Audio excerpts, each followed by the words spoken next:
Hello and welcome to unMadeGaming, guys. It is Wednesday, and we are back here with episode 4 of 6 and 20 of Blades in the Dark story.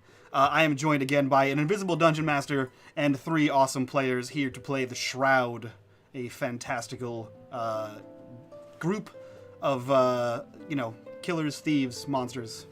None of that. We're information gatherers, and it's a good-ass time. I am Mike. I am your host and not your dungeon master, but I will be playing Nyx, or Nyxarian Destarosi. He is a swarthy young gentleman who breeds lies. Just lies and secrets and collects all that kind of thing. And we'll jump right over to the returning, now visible dungeon master. Johnny, who are you? What are you doing here? And why should anybody care? Well, I'm returning because I'm avoiding Bladdergate, honestly. But I am here to run you guys through this lovely little world called Duskwall.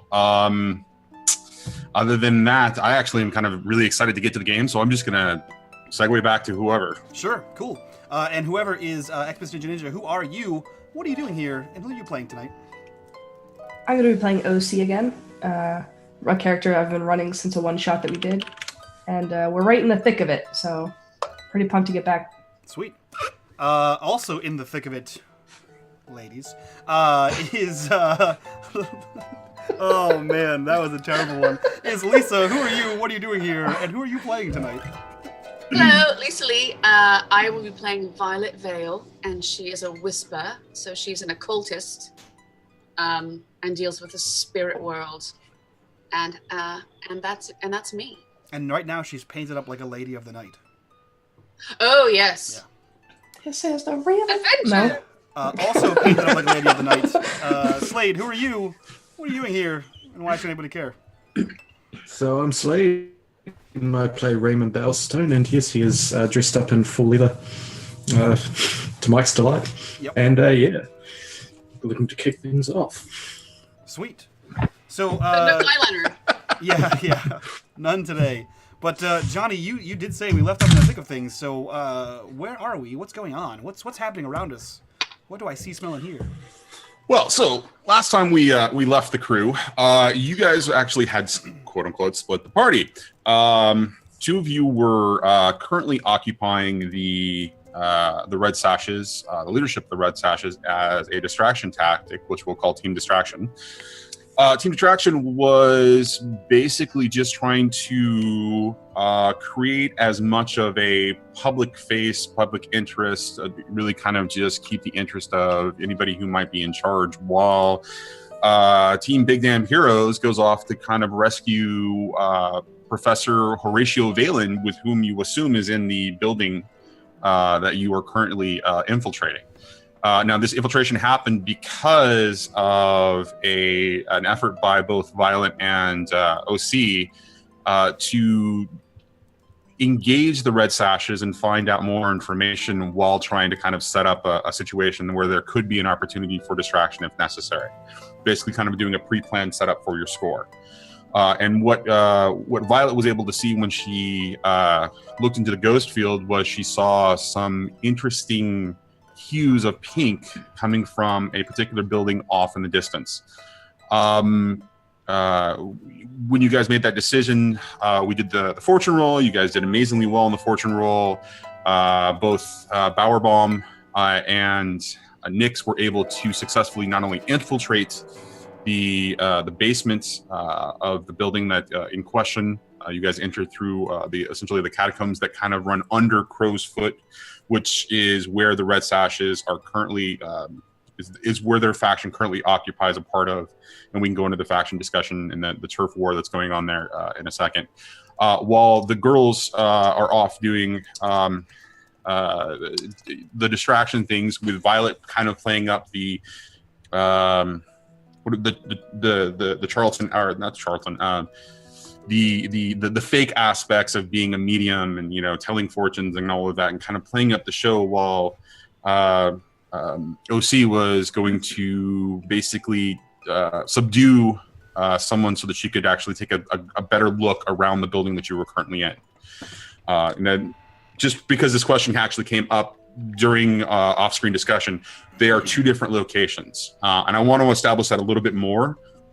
the building that OC and Violet are in is actually one of the drug dens that the Red Sashes currently run inside of the north part of Crowsfoot, and it is currently closed down for this private gathering that OC and Violet have with Nye organized so that the Red Sash leadership is doing their thing.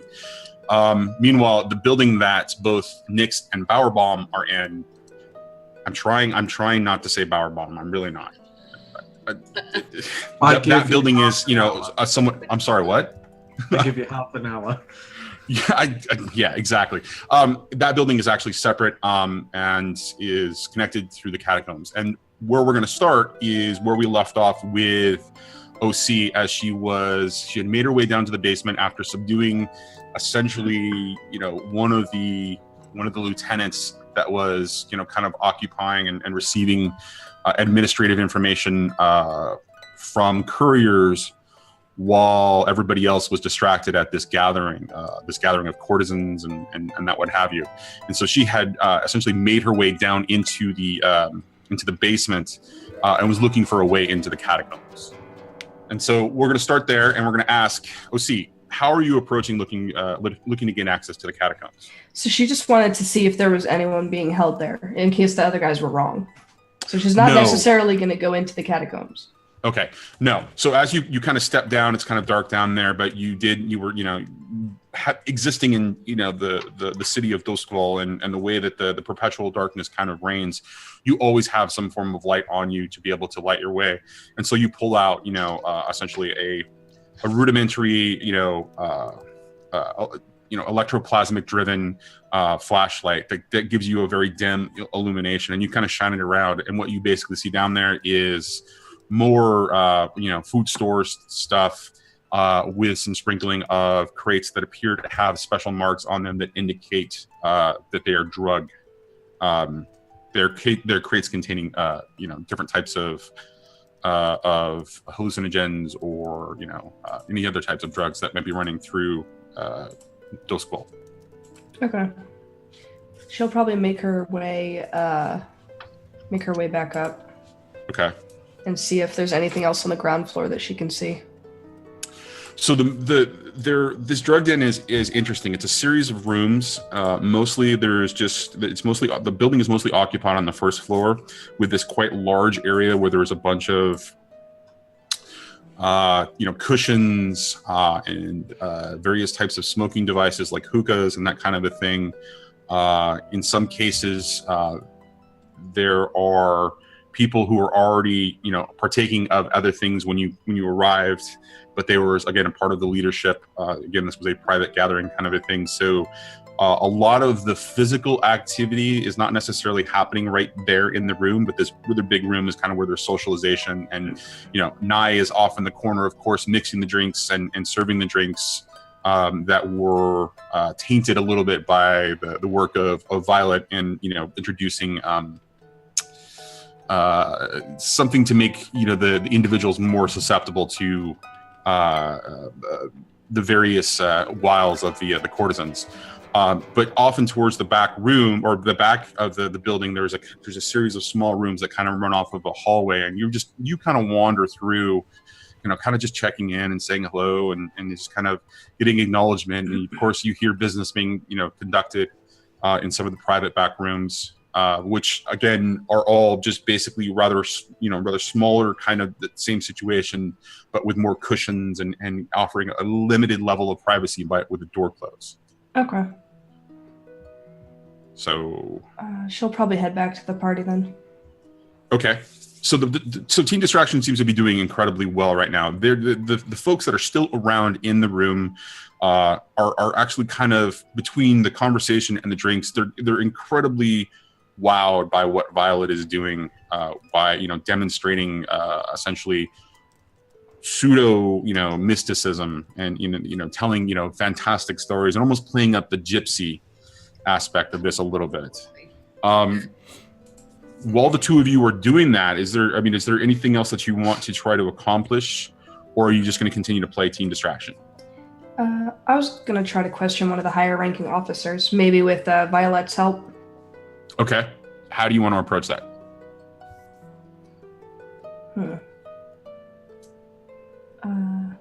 I think we could tag team him with like kind of questions like I saw my face the second you started saying it. with questions of I hear you're a really big man in these parts. This neighborhood really looks up to you, and what's the wildest thing you've done? I tried so hard. All right. So, jeez. He tells you some tall tales about, because the Red Sashes are Eruvian. Is it Eruvian or Arulian? It's Eruvian, I believe. Eruvian. So they come from they come from a southern isle, the southern tip of the essentially the Imperium of the known quote unquote world. And he tells you some tall tales about some fantastic experiences that he's had, in his sexual adventures. What ended up being just some very basic, very dry, very dull stories. But he's so drunk, he thinks they're amazing. I mean, Aruvia is like Egypt, so I mean, they may have moves like an Egyptian. He may have moves like an Egyptian, but Moves this like Jagger? particular one doesn't have all that much experience because he's just either terrible at it or whatever. It's only in the drink that he begins to tell these tall, elaborate tales. But so and you have this conversation. Oh, that's fantastic! You are amazing. But what about being about criminal activity? We hear that you are really, really good at maybe stowing people away. Is it true? I mean, I see you're very good at deception. I can see, you have a long, strong bloodline of subterfuge and skill and finesse, yes? I know it's true.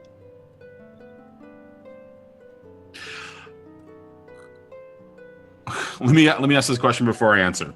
Are you actively intentionally trying to sway him, or is this just more conversational? Oh, I'm trying to sway him.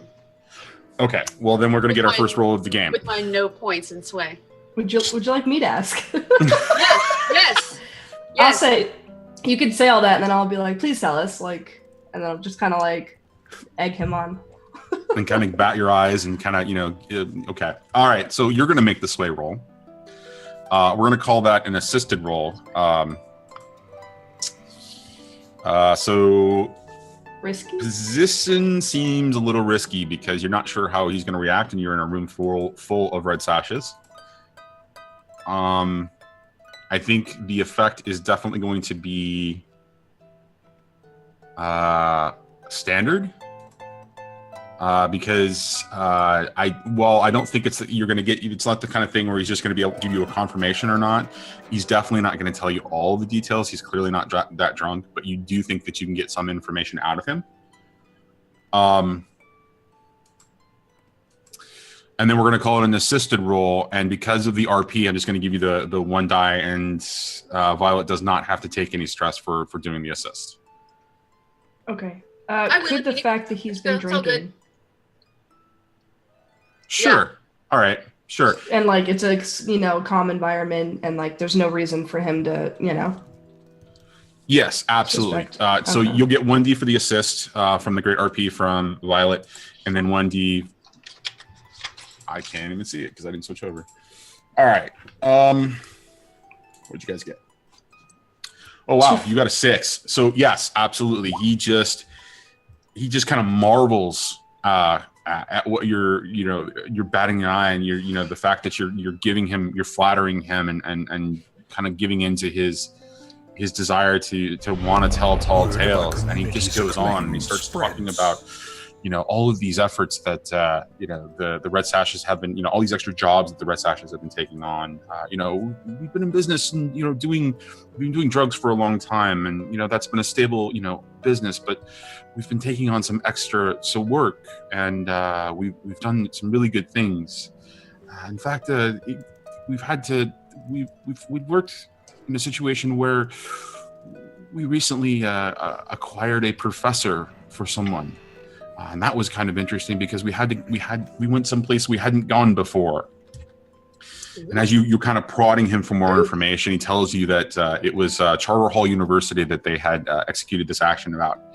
And they had done it, and he just goes on and starts telling this tall tale and starts revealing all of the details. But what he ends up giving you information-wise is that they did execute a kidnapping at Charter Hall.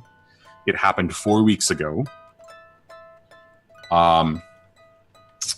Let's see, what else can I tell you about this? It happened 4 weeks ago. It was an unusual situation, and that they delivered the person just recently. Finally, to the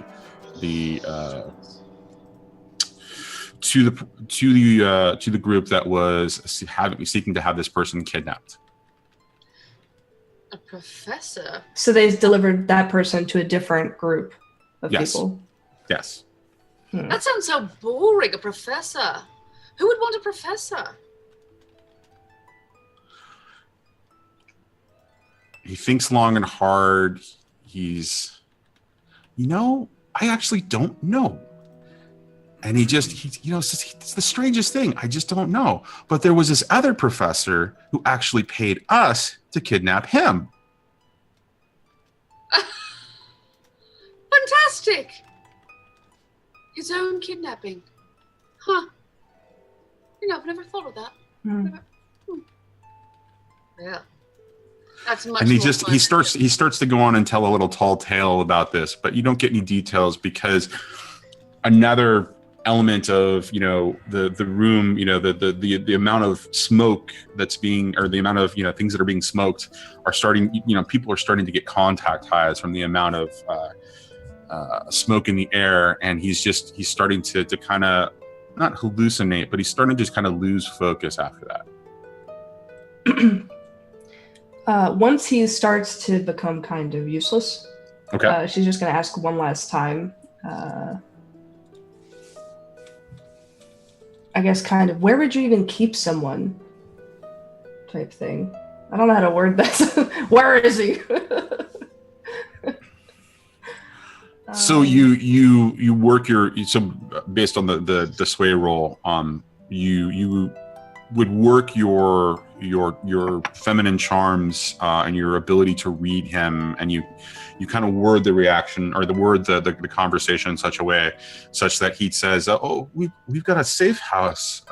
It's to the east of here." Really? And he just kind of goes like that, and he points in the direction of the east, and then he looks at his hand, and he starts looking at his hand, and he starts following his hand, and you realize you've lost him. It's gone. Did he point where the other guys are in that general direction? Yes, that building he did point in the same general direction that. I'm sorry, what? That they're in. Yeah, I'm getting it. Okay, there we go. Yeah, the building that they're in for a night. Yes, he pointed into the same general direction that they're in. All right. So she'll probably just leave him there because he's gone. Okay. Night. All right. And with that, we're going to cut over to Nyx and Bowerbottom. Sorry. Yes. Nailed it rolled right off the tongue. I am so sorry. Bowerbottom always rolls off the tongue.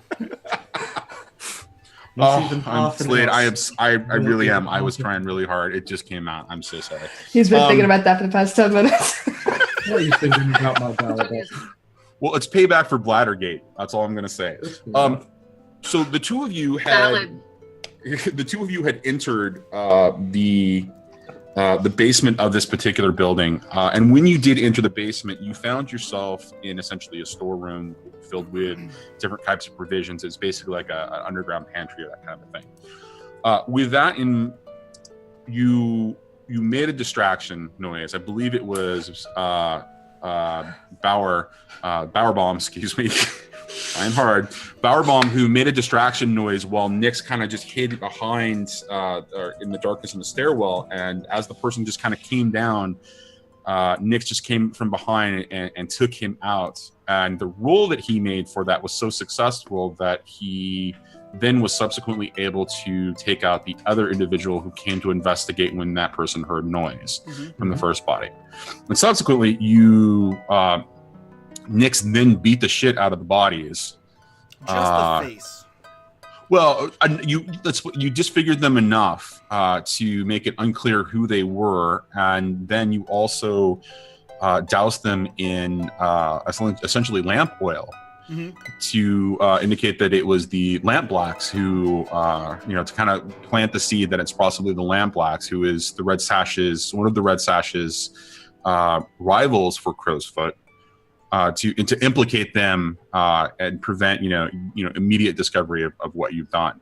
So along with that, you guys actually picked up their swords and any other paraphernalia that might indicate that they're Red Sashes. And as we kind of talked about previously, the Red Sash is like kind of like not like a misnomer, but it's just it's an illusion, not necessarily an actual thing. They have red items that really kind of indicate that they're a part of the Red Sashes, but it's the sword itself and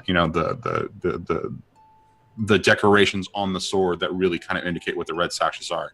And when you look at the swords are Eruvian made, and so they're really wonderful looking blades. And you guys were making your way up to the top of the stairs from the basement. That is correct. Yeah, I believe I have How are you some proceeding? I have some Red Sash stuff. I have one of their swords. Bowerbaum has Red Sash stuff and one of their swords. So he's kind of like fashioned himself with red clothing to sort of blend in as best as possible with these things.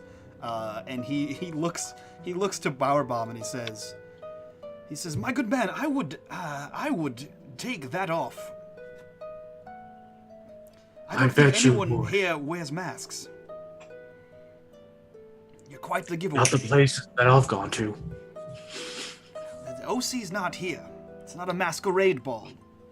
It's a regular ball of pain. I think I know another guy that can help with this. I brought him along. Oh, okay. I'm going to turn around now. And he just casually starts walking up the stairs. I'll see you at the top, Bowerbaum. You do that. Hey, Reymond! Yeah, what's up? I need your help! Okay. You got here quick. I've always been here. I mean, shit, other way around. Just get in the classroom. Oh my god. Nailed it. She's gonna quickly fish and put everything on, quickly come up the stairs and be on the door. You missed me, mate. It's just Reymond with a backpack now, like a college backpack. What's in the backpack? What do you got there? It's Did Bowerbaum give you his explosives? He did, and he also gave you a cute little nickname, Cherry Bomb. Now let's go. I don't understand the reference. I'm not red. Okay, well. Apparently you're now a sidekick. And he opens the door and heads to the first floor of this warehouse. It's not a warehouse, just as an FYI. When you open the door, you find yourself in a short hallway that off in one direction, you see what you would think to be the front door. Right next to that are two doorways that kind of lead off. One kind of giving you an indication of like a well-lit kind of a room, and you hear a little bit of noise coming from there. The other room appears to be a little bit darker, and there's no noise or movement coming from that direction. When you look in the opposite direction, you can hear the clanging and clanking of pots and pans, and the smell of something that smells terrible coming from what you assume is now a kitchen. Just as you kind of you kind of look around, you're looking down this hallway. You can also see an indicator for a water closet right across the way, like a makeshift door. It's not really a door; it's like a makeshift thing for the water closet. And then you can see it's actually built into the facade that is the stairway leading up to the second floor. Okay. And the stairway is like in the middle of this hallway, or is it on one end or the other? Yeah, so it's just this really long hallway, and off in one direction is the front door and the two rooms that I was talking about. Yep. The back way is the kitchen, and then in that same hallway, but kind of on the other side, like there's right across from you, the entrance from the basement. There is the door to the water closet, and that's built into the facade of the stairway, and that's inside of the hallway that leads up to the second floor. So you would have to come very close to the two doors off towards the front door, but you would not actually come into visibility. You could actually sneak around if you wanted to and kind of head up that direction. So quietly at the top of the stairs, he kind of like looks back to Reymond, and he says, "What do you think about if we take bombs, and we put them at the door there and make it look like the Lamp Blacks blew it up?" I don't know anything about explosives, but he gave me his gear, so I think we can use it. Okay. So, sounds like a good plan then. Yes. Good. Well, I'll leave but you... But how many people are we going to blow up? Well, unless there's anyone on the other side of the door, I don't think anyone. It's disappointing, but okay. Tell you what, if we finish this, you can blow up the two men downstairs. Haven't heard that in a while. Let's go. Blow up. I know. He continues down the hallway. So you're going down towards the door and the stairs. Yeah. The door and the stairs. Okay. So as you make your way down the hall, and it's probably about 10 feet as you get to the bottom of the stairs, just before the two doors and the front door, or what you're assuming is the front door. You hear snippets of conversation talking about how strange the occupant is upstairs. Strange hours, strange whispering, unusual bits. They're telling stories essentially about keeping the watch here.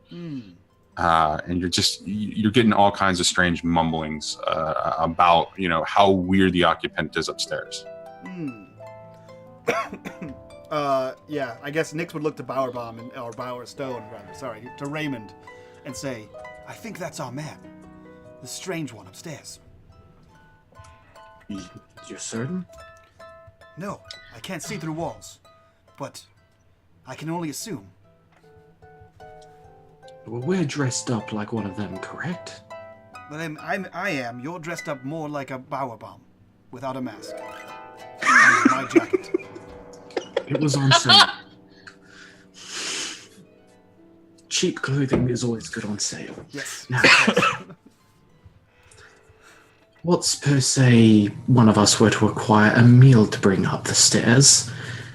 That way we can get in. Well, I believe I heard a kitchen back there that was just smelled terrible. Terrible. Enjoy your stay. Just that he goes through. You can try that. I'll go get that. Now, you're good with a sword, yes? I could figure out hit him with a pointy end, yes? Your guess is as good as mine, mate. Good. Well, about those bombs, I'll leave that to you. Oh, yeah. So Nick starts to walk closer down the hallway. What do I see in these two rooms? So you're looking inside of the two rooms that are okay. Because Bowerstone's going to head back and get food. Okay, so are you? I mean, describe to me what you're doing when you're looking into these rooms, because while you are dressed up, or you do have the affectations of a red sash, are you presenting yourself as that, or are you doing it, with some sort of, no, he just stealth or intent? 100% air of confidence, and he just walks down the hall as if he's on guard duty, because he called someone and someone made a noise and someone came running. So he assumes that there was a guard at least on patrol or stationed somewhere in the hallway that could hear, no. Okay. So, yeah, he's you walk towards the front door, and you look off into the side of the room where you hear the voices. And what you see are three rather youngish, probably 20 to 25 individuals over sitting over a game of some kind that involves it's not chess, it's not checkers, it's some sort of game of strategy that uses wooden pieces on a wooden board. But they're currently playing it, and you recognize it given the little bit of experience that you have with the world, that it's an Eruvian version of essentially a strategy game of some kind, right? It's very particular. I'm sorry, what? Playing tech. Sure. And so you see it, and they hear your footsteps, and they look over and they give you a glance, but they don't really can't pay you any mind. It's like a quick glance and just a look back, because the game, what's going on with the game, and you hear whispers of like, yeah, I need to move here, but I don't want to risk this piece here. And you hear them intently in the conversation. And as you look at it, the rest of the room is essentially a well-lit study. And they're seated at a table kind of off to one side, and there's a big, large desk that looks, rather ornate, and has, a series of books and other kinds of papers all strewn across it. And there's a sitting chair off in another corner, and it's lit all by lamps that use actual oil. They're not electric lamps or of any kind or anything. So and they're kind of placed all around the room in a way that just makes sure that the light is kind of uniform in that room. So the room is well lit. And when you look at the windows are actually curtained in such a way that none of the light is actually going to escape. You take that in as a detail.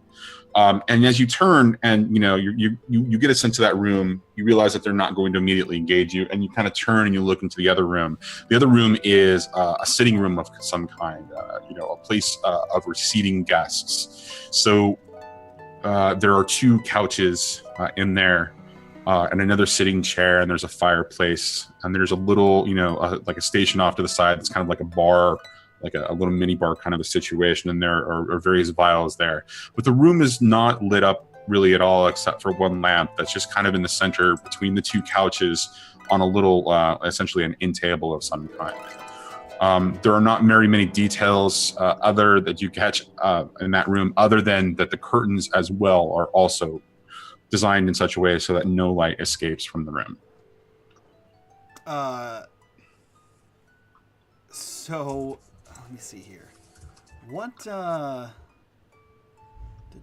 would I do? I guess it'd be what would I roll to pull off an accent, like to make it sound like I am from Eruvia? I would think that's sway. Oh, perfect. Let me double check. Unless anybody else has an idea, maybe it's I don't think it's a consort. I definitely don't think it's any. Sway seems like the best. Okay. Cool. There's no racism it's all check, about. So yeah, what's a racist check? So Nick sort Finesse. he sort of sidles up to the group of three young men playing this game intently, and he leans in to the closest one to the door, and in his best Eruvian accent, because he lived there for a short amount of time after he woke up on the shores near, I think it's Westport. So he's vaguely familiar with this game and how they speak, and he leans in and he says, "If you try to move this piece here, you will succeed at beating this man here."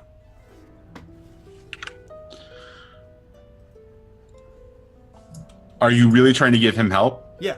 Or are you just giving him enough distraction to cause? Oh, just enough distraction. Yeah. I don't really care to about cause actual dissent. tactics. Okay. All right. So go ahead and make me your sway roll. Okay. What kind of position is this? I think this is risky. Okay. I mean, I'm happy to see an argument. I also remember that a couple of you still have a change in position as well. That's true. I think that was. I need to go back and look at my notes. Let me see if I can find them. I would almost argue against myself and say it could be desperate, Because if this ruse, like if this unnecessary ruse doesn't pay off, they may find me conspicuous. Okay. So if it's desperate, okay. All right. Yeah. All right. Let's call that desperate then. So what's the effect though? What is it? What are you looking to accomplish? Just to establish that I am a red sash, and they're like, oh, thanks.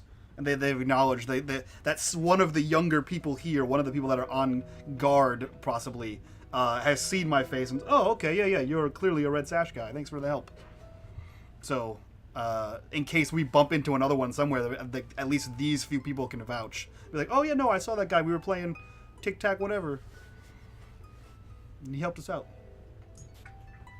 Still almost sounds risky versus desperate, but I'm going to go with the desperate because if they respond, if they respond negative, I mean, if it's a really bad roll for you, the likelihood is that you're going to get attacked. So I can see the argument for desperate. So, okay, so the effect then seems to be standard at most. Yeah, I was gonna say limited if anything. I would say because it's barely an effect. It's just like I'm recognized. Right, you're creating familiarity. So okay, we'll call it limited then. Okay. And then do you want to push yourself or take a doubles bargain? No, I think I'm just gonna let the dice fly. And hope. All right, for the go best. for it. All right, let's see what happens. Yes. Oh wow. So you make the suggestion of the move, and how well? So Nyx knows the game. He spent some time in Eruvian. How well does he know the game? Not well. But this is the kind of thing that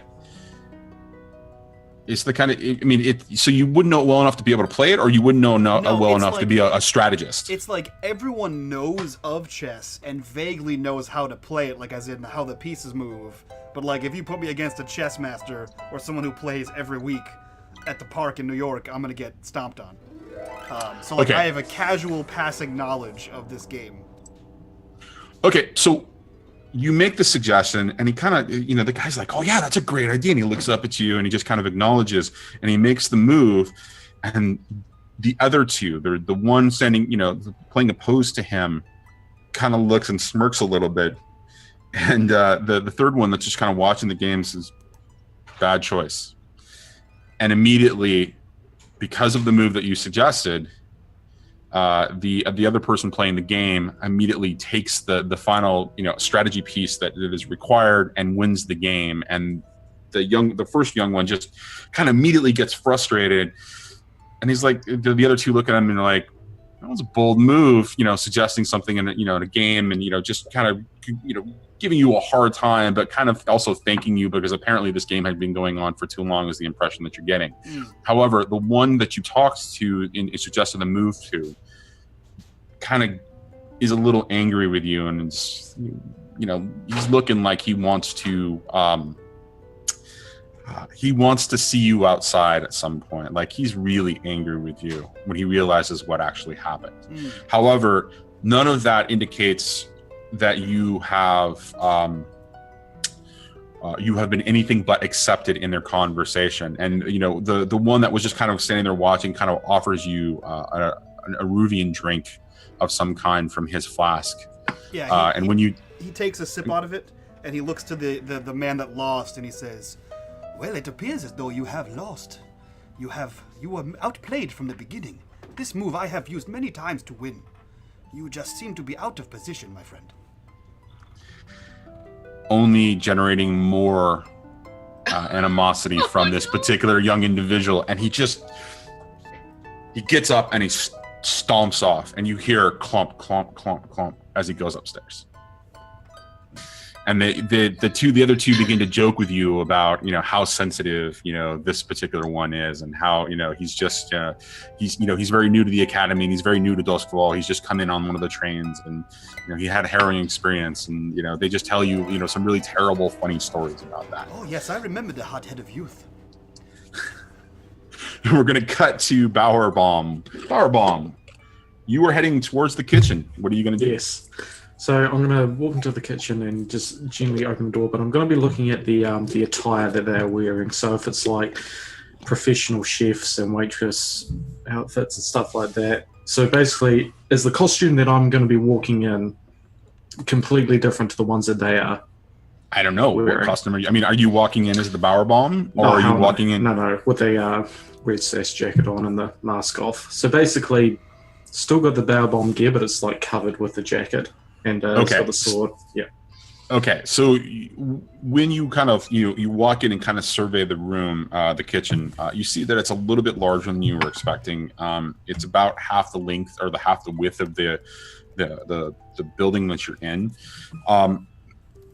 And there are various pots being cooked over essentially a wood stove. That's this large wood stove that has a couple of different places, where there are pots boiling, and there's the smell coming, and it's this.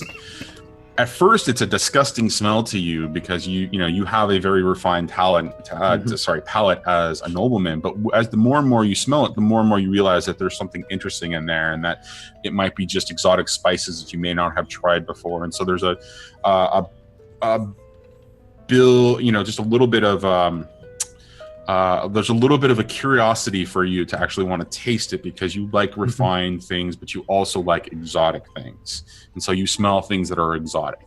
But you see, it's just, essentially a 15-year-old who doesn't even wear a sword, but is, has the first adornments of, being a red sash, little affectations that indicate that he's got red on his coat or whatever, and on his pants, but he's walking around barefoot. He's working really hard, slaving over food, and it's clear that this kid is the intern of the group, or just the minion, the lowly minion of the group, who's taking care of all the busy work and all the dirty stuff. And he's cooking, so, and he's so busy he doesn't even notice that you're just kind of standing there in the doorway.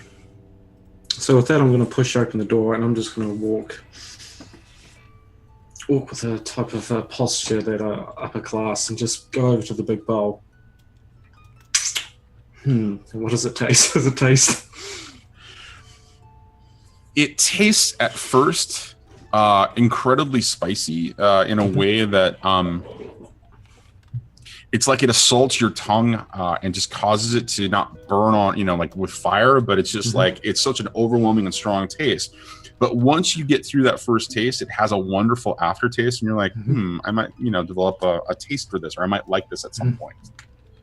Strong start, smoothing finish. You've done well, lad. And as you say that, the boy jumps up and he looks, and he's like, "Oh, I didn't know anybody was here." And he's kind of, he's rushing to grab a rag, and he's starting to clean, and he, again, does not realize that you are somebody out of the ordinary. He just, he just thinks that you're supposed to be here, and you're somebody checking on him. So, lad, please calm yourself. Please, can you grab some bowls? We need to serve. And he goes, oh, and he runs off into the corner, goes into a cupboard, brings out essentially what's the word I'm looking for? A tray of some kind.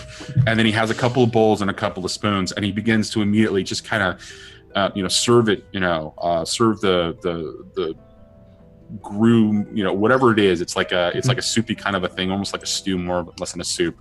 And he just begins to serve it into the two bowls and hands it off to you.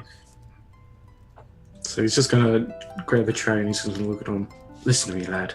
What's your name? I'm looking for Dick Grayson, Jason Todd, Damien Wade. I mean, give me a roll. I'm going to kill you, Slade. I'm going to fucking kill you. His name is Rudd. It's not going to work. Okay, Bowerbottom. Rudd with 2 Ds. That's correct. Yeah, so he says, "My name is Rudd," and he immediately just gets so stammered that you're asking about him. He's like, "I got to get back to," and he clearly has suffered some sort of beating or lashing or punishment previously, that he is incredibly scared in the presence of somebody who shows authority. And he's a little bit panicky, as he tries to get back, and he starts kind of cleaning, and doing his thing. and he's hoping that you'll, as he's handed off the bowl and he gets back to the cleaning, he's hoping that you will ignore him from now on. Listen, Shroud, you've got talent, and you're much better at doing anything here than most of these men here. You have a future, son. Word of our Make sure you community's do well. acclaim And at that, spreads. I'm going to inspire the child. As you walk out of the room, you hear, what the hell was that about? And you, just as you're kind of, as you're walking out, you hear somebody walking up the stairs. So I'm going to begin taking their tray, and I'm going to be heading for the stairs. So actually going up. All right, so wait a minute, you're going to walk up the stairs with the tray? Yep. Okay. So I'm hearing a weird echo of my voice.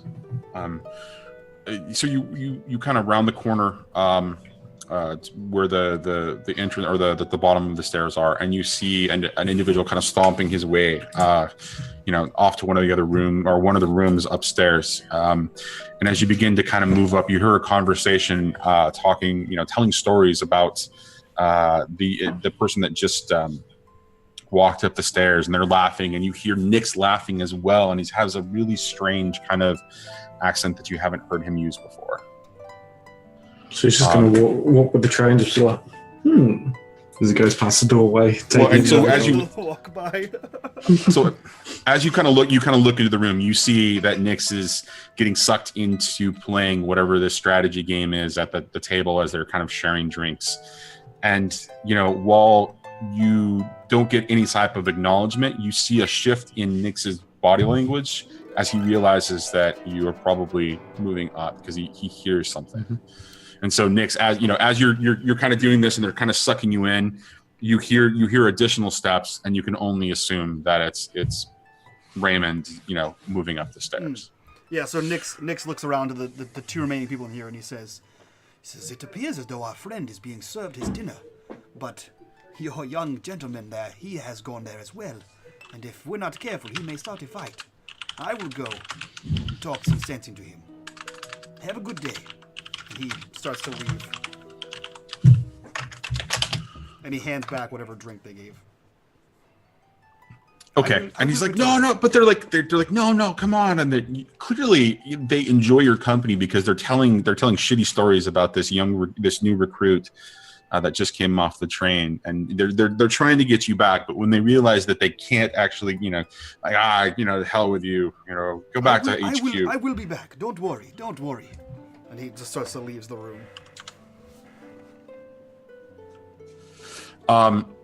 So when you get out to the hallway, you look up the stairs, and you see Reymond making his way to the top, and he's clearly holding something because his arms are kind of flared out like this, and you smell a little bit of something again that turns your nose.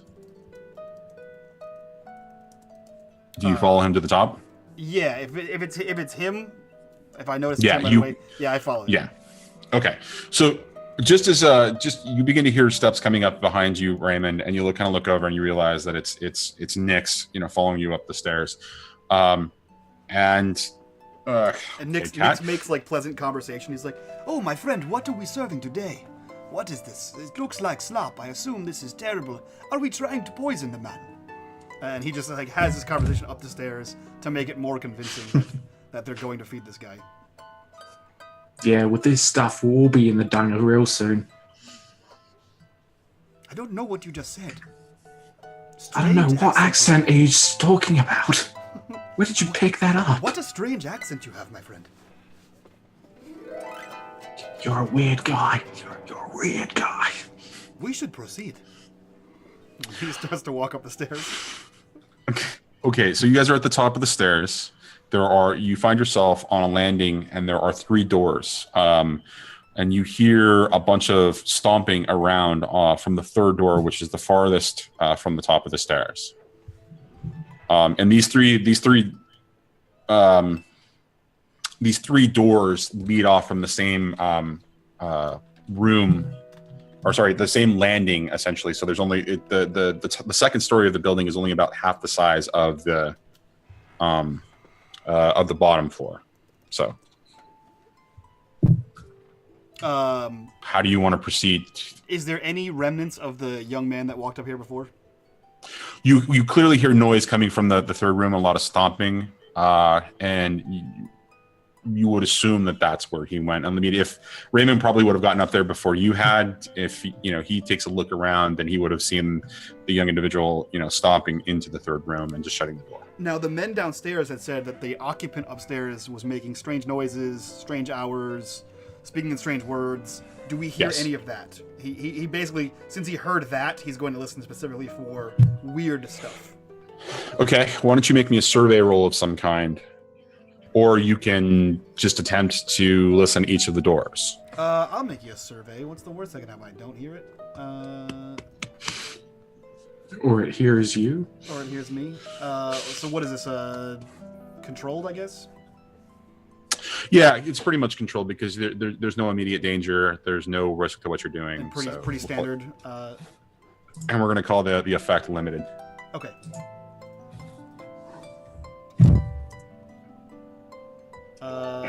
Threes.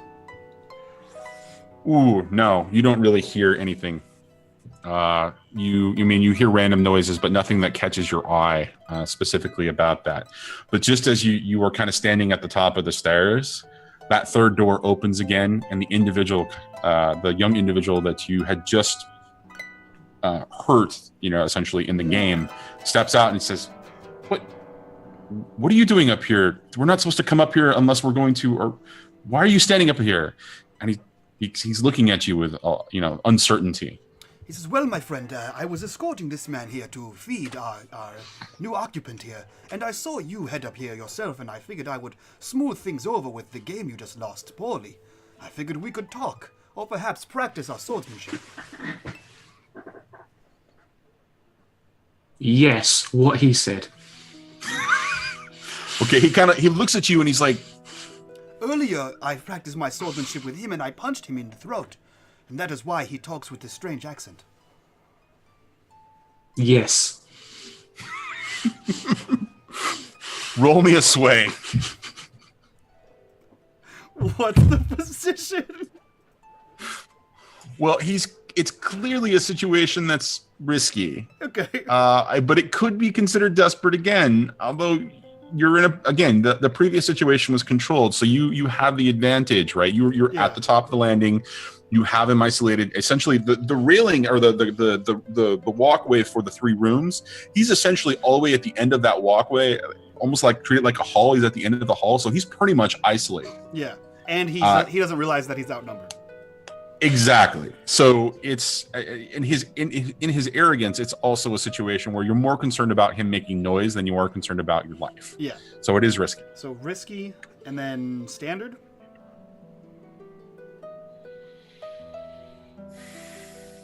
I guess the effect is just making him stop asking questions, or just believe me, I guess. Well, you could be, so you're swaying him. The effect could be limited in the sense that he doesn't immediately continue to suspect you, or you could be swaying him to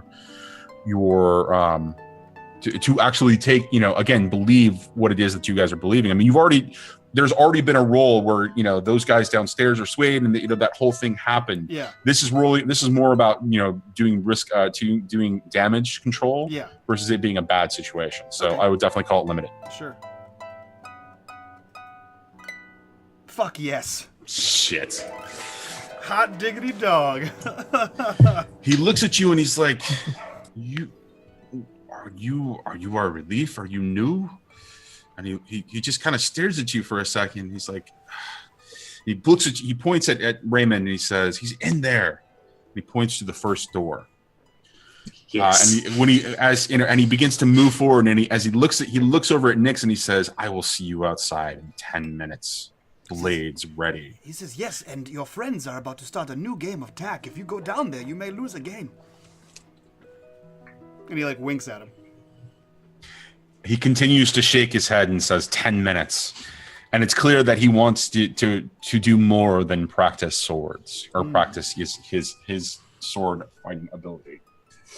And he stomps down the stairs. And as he gets to the bottom of the stairs, you hear more laughing and then making fun of his sour face. Nice. All right.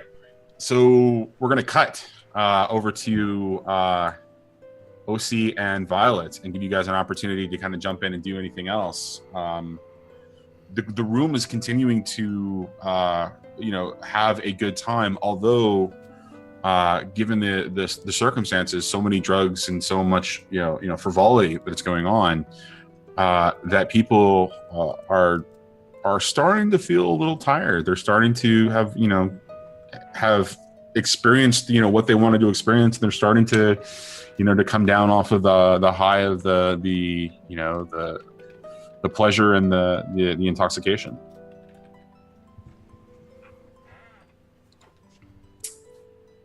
You are muted, Lisa.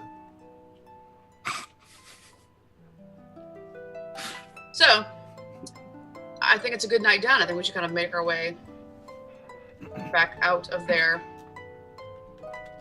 I want to make sure that everyone's like sleepy time, or at least satisfied that we're not, you know what I mean, kind of,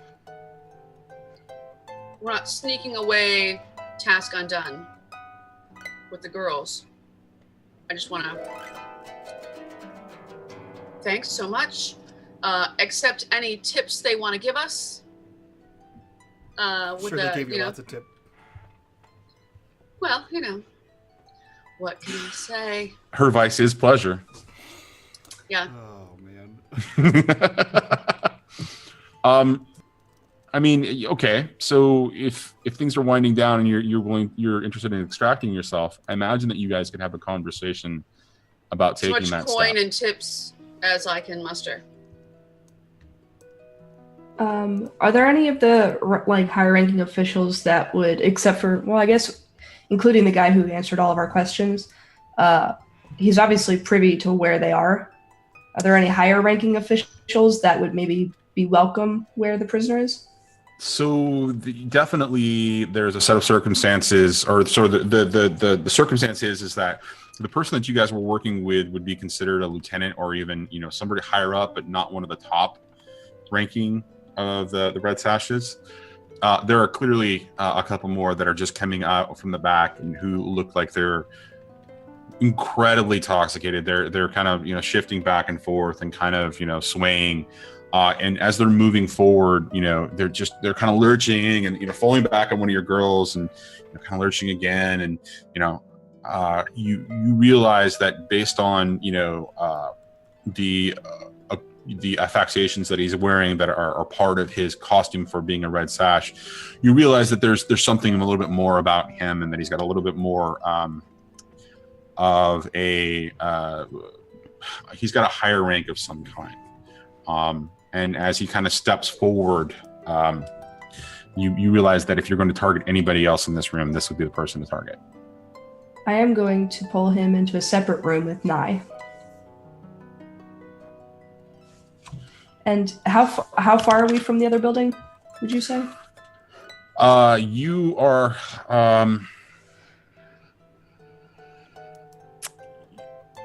because of the engagement role, based on the information that you have, you're probably a good 1 to 200 meters. So probably the equivalent of a city block.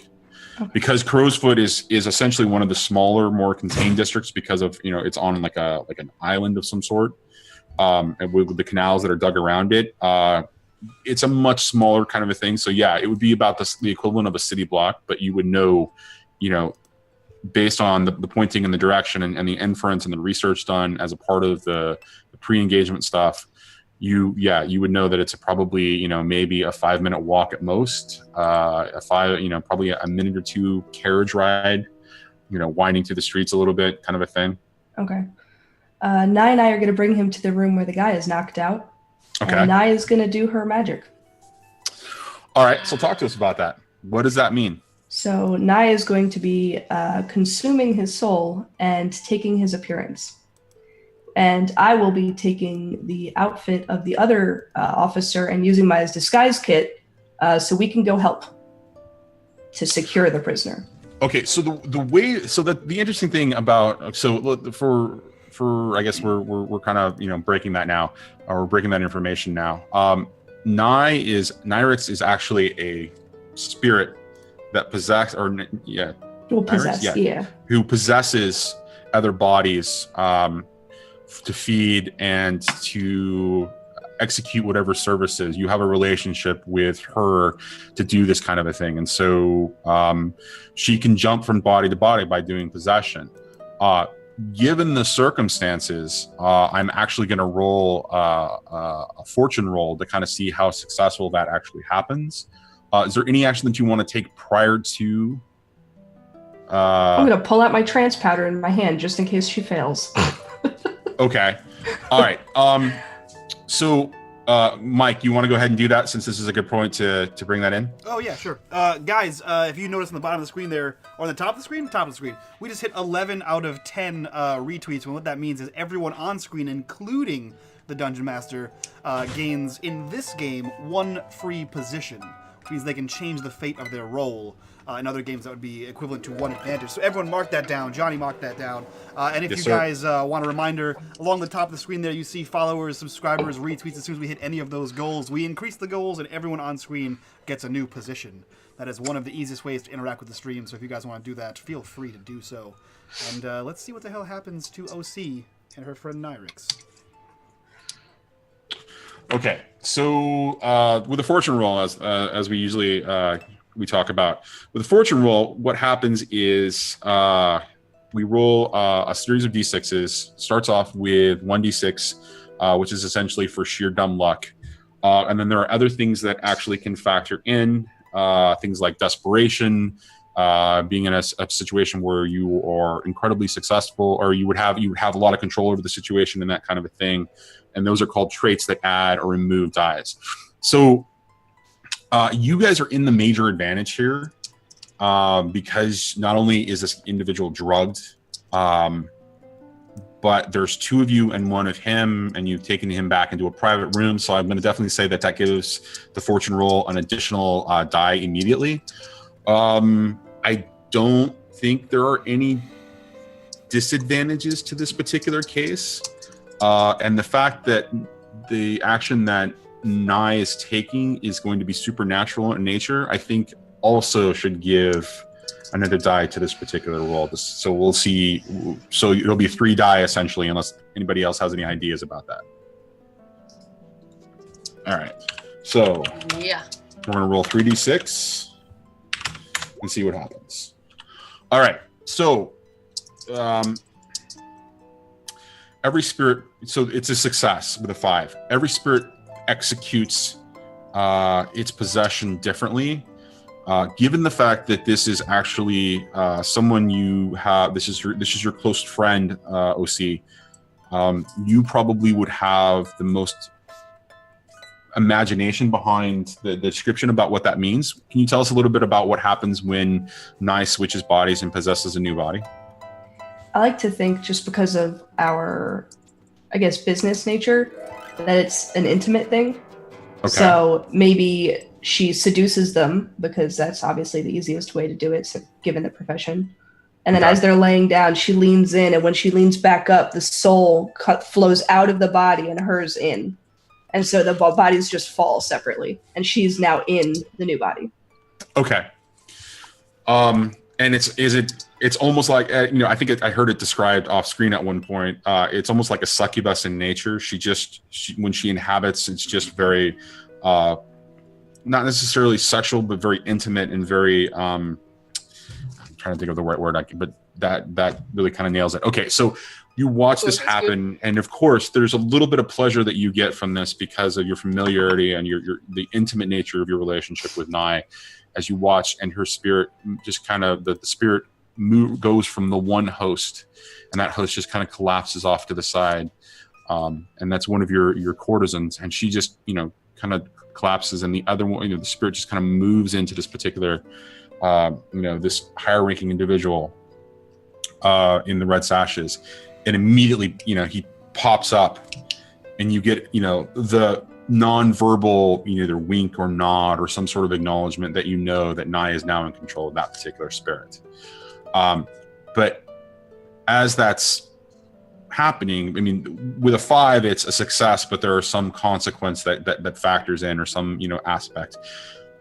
the amount of intoxication that the body took on before Nye possessed him has made it a little difficult for her to gain initial control. And so, of course, any action that she takes in his body now is just that of a incredibly intoxicated person. Okay. So I will quickly get dressed into the guy's clothing, put my hair up, do any makeup I can, try and look as close as I can to him. Okay.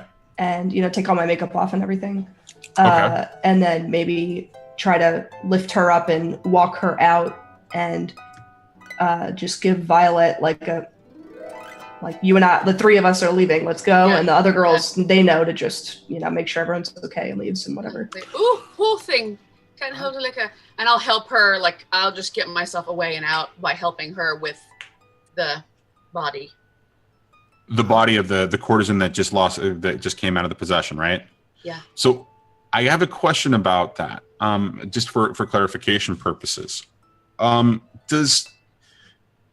So the act of possession and the drive of spirits is the feeding on spiritual energy.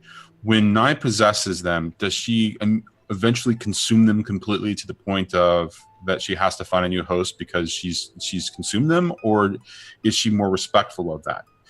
And the reason I ask is because with the reason that spirits go off and they go for spiritual energy is to keep their connection with the world, right? To keep their either physical nature or their sanity. And there are very few ghosts that actually can keep their sanity without having to feed. So there's like a drive or emotion or whatever. So with her, is the drive to completely consume the host, or is it just more of not a symbiotic, but almost a parasitic without killing the host kind of a nature? I think it'd be more of a parasitic. So I think that maybe because she was a host to that girl for so long, is probably too late for her. Okay. But as far as this guy, just because we're using him, as soon as she's out, he might feel, he may be sick, but he's not, he's fine. Right. Okay. And feeding on other people in the profession that she has, even in small doses, doing it every day, it keeps the body pretty healthy. Well, that's the whole succubus thing, is that she could absorb their spiritual energy through lust. Yeah, yeah. Also, that's exactly what keeps her body okay. I'm super confused. Did you have the spirit, ghost Nyrix, go into the lieutenant guy? And I took the dead body under the... I transpowdered and killed a guy under the... Or didn't kill him, but I transpowdered a guy under the bed and stuffed him there. That's when I went in the basement. I lured him away. I took his clothes. Who the hell's clothes you took? Yeah. I transpowdered a guy before. So that's the guy she did for last week and then got down, and that's the lieutenant. And this guy that Nye has just taken possession of is more of like a major type, right? Yeah. He's not the absolute leader, but he is one of the top elites, or one of the top of the inner circle of the leadership of the Red Sashes. And you're now dressed like the lieutenant you put under the bed? I have a disguise. Okay. I have a disguise kit. Yeah. So confused. But I like to think that she put the guy who's knocked out on the bed, they put him on the bed real quick, and then put Nye's dead, because probably dead after so long, his body on top of him, as I got knocked out by someone. Holy shit! Never mind. This is Oh yeah, you can do that. We can leave her there. You're gonna leave the body there. Mm-hmm. And then I'll probably motion to the girls, because they obviously know Nye's not there. They don't know about that, but. You motion to the girls, but you're dressed like a dude now. Yeah. Probably. Well, they work with me. I'm sure they would cue in when I'm Yeah. Yeah. Okay. Maybe they don't. Maybe they're I'm sure they'd have a little hand signal or a let's go kind of a thing. Okay. So the you and Nye execute that whole situation. And you kind of you're kind of helping him out, as it's clear that he's had too much of what's going on, and then you motion to Violet, and Violet realizes it's time to start extracting, and so it takes you a couple minutes, but you are able to make your way outside. And what you find outside in the cold night, as it's it is the nighttime period or the downtime period of Doskval. Is you find two guards who are just standing up straight, and when they realize who's coming out the door because they see the either the emblem or the ranking of this particular person that Nye is possessing, they get even straighter and they look up and they're kind of looking away when they realize, giving you an opportunity to get into your carriage and begin your journey. Where? We're gonna go help them extract, or at least wait outside as a getaway at minimum. Yeah. That's gonna end That long so journey of a badly. block. Sure, but it's enough because it's about a block. But the thing is that there are little pathways and little alleyways that it's not there isn't just like a defined block. It's more hodgepodge in respect to the way it's built out. All right, so we're going to cut over to Nyx and Reymond as they are about to enter or I guess they're about to knock or enter the room, the first door in the room. But as you are listening and kind of watching the hothead kind of walk all the way down the stairs, and you exchange a look, you hear a really interesting sound in the distance. And at first, it's like a clicking sound. And it's almost like two twigs snapping or kind of brushing and snapping. And it catches your ear for a second. You're kind of like, what is that? Do you want to investigate it all? It's outside of the house, just by the way. It's outside the house. Are there any obvious windows on this hallway, or they're just in the rooms? There's a window all the way at the end of the hallway, right at the end of the hallway towards where the angry kid came out of. Yes, by the third door. Yeah, I think Nyx would like look at Reymond and kind of nod to him and then head that way. Okay, so you get close and you realize that the light, the curtain is designed in such a way to again, not allow any light to escape from this building. But there's not really any light in this hallway other than the dim light coming from under the doors or what have you. But as you get close to that window, the scraping sort of clicky kind of a sound changes a little bit, and you get a clearer indication of what it is, and you realize that it's the cawing. It's the calling of crows. Like actual crows? Or is this as like in a actual noise? crows? Or not a noise that the crows make? Oh shit. It's of actual crows. Okay. Spirit At the window. seekers. Outside the window, Shit. you don't actually hear them close, but you hear the noise. You hear the calling of essentially crows. Yeah, he walks into the room. Which room? The room that he hears this cawing through. Oh no! It's outside of the window. Oh, okay. Yeah. It's outside of the house, outside of the window. He'll like lean to the wall and like pull back that one side of the curtain and see what he sees out there. Like, does he see actual crows? So you look outside, and there's not a lot of light because this is Crow's Foot, and there's an actual turf war going on. So there's not a lot of light that happens, that gets shared. But from other buildings around, you see some, light escaping, and in one or two cases, there are some incredibly bright lights. And you're kind of looking around, looking for the noise, and you see something fly by. Shit. And you're like, what was that? And it flies back again, the other direction. And you're really kind of, you're concerned now. And you realize as it kind of, flies, and you see a blur of black in front of this light, and then it lands on the ledge in front of you and starts pecking at the window. And you realize that it's a crow pecking at the window. Does this seem like super? Like, is this normal weird to Nyx, or is this super weird to Nyx? How much time? So let's have a little meta discussion here. Yeah, real quick, how many of us or know have what this background. is? Exactly. That's the point that I'm trying to get to. How long has Nyx been in Duskfall? How long? I mean, how much experience would he have had in the world of Duskfall? I would say less than a year. I would say maybe 8 to 10 months. Okay, so you would clearly know what this is. Okay. You would realize that this is a Death Seeker crow. And usually where the Deathseeker crows go, the Spirit Wardens follow. Does he know what a Spirit Warden is? Oh yeah. Okay. Spirit Wardens move throughout the city unhindered by any turf war or business being done, legitimate or otherwise. So seeing this, he sort of opens the thing more and then moves, like to the other side of the window. Does it follow him? No, it's just it's hitting its beak on the window, kind of making a noise. It turns its head, kind of caws a little bit, flies, and begins to head down, like down below, like towards the first floor. You would know what this means. But he doesn't get the feeling that it's coming for him. Oh no. Oh, then. So you know what? Let me clarify. What does it mean?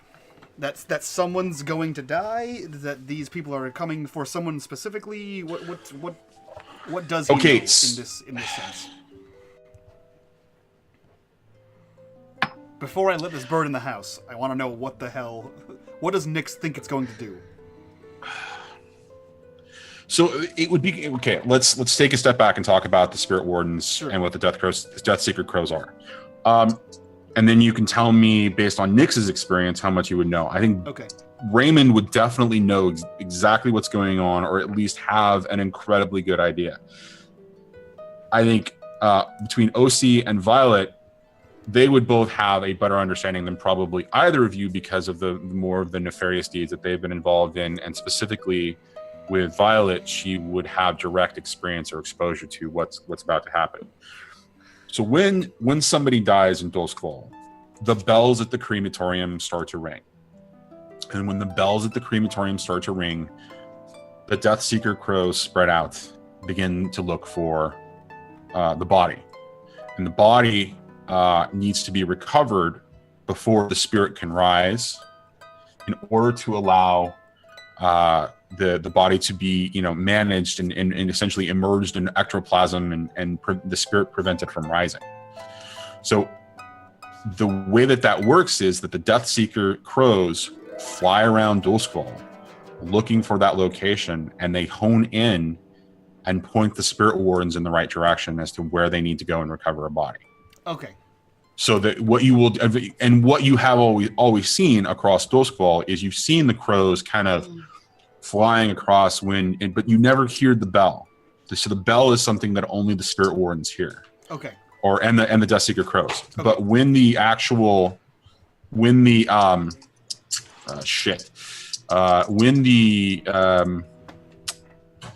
Deathseeker crows kind of spread out and then they begin to kind of hone in, you see what you end up seeing typically is the crows kind of spread out and they fly around particular locations and they begin to circle in and they get closer and closer. And when they land is when there's a concern, because that means that there's something dead and that's where the Spirit Wardens usually end up. Okay, cool. So yeah, if he understands that the crows bring these Death Seekers and the Wardens, they find dead people. That's all he needs to know. And that's really that's where he would stop his knowledge gaining on that. Makes pretty good sense to him. So no, he throws back the curtain, closed. Oh man, Nyx is a curious guy. Quickly pokes his head into the room where that young man came out of, and sees what's in there. It's essentially a barracks of some kind. It's like And then he proceeds directly back to whatever Reymond is doing, and says, "My friend, hey, we have about 10 minutes, maybe less. We need to get this going." What the hell have you started now? Well, you see, there was a crow outside, and those 2 men are dead in the basement. So, you know what that means. We should proceed. And he immediately grabs the latch and opens the door to whatever is in this room. We're going to be having words after. Hello, gentlemen, I have your food. Okay, and so that's where we're actually going to cut over to OC and Violette again. So you guys are making your way towards the building in the carriage, drawn by a goat, a quite large goat, to this other building, and you hear the clop, clop, clop, and the occasional kneeing of the whatever the sound the goat makes. I don't know what a Dosquolian goat makes, so you guys will have to let me know.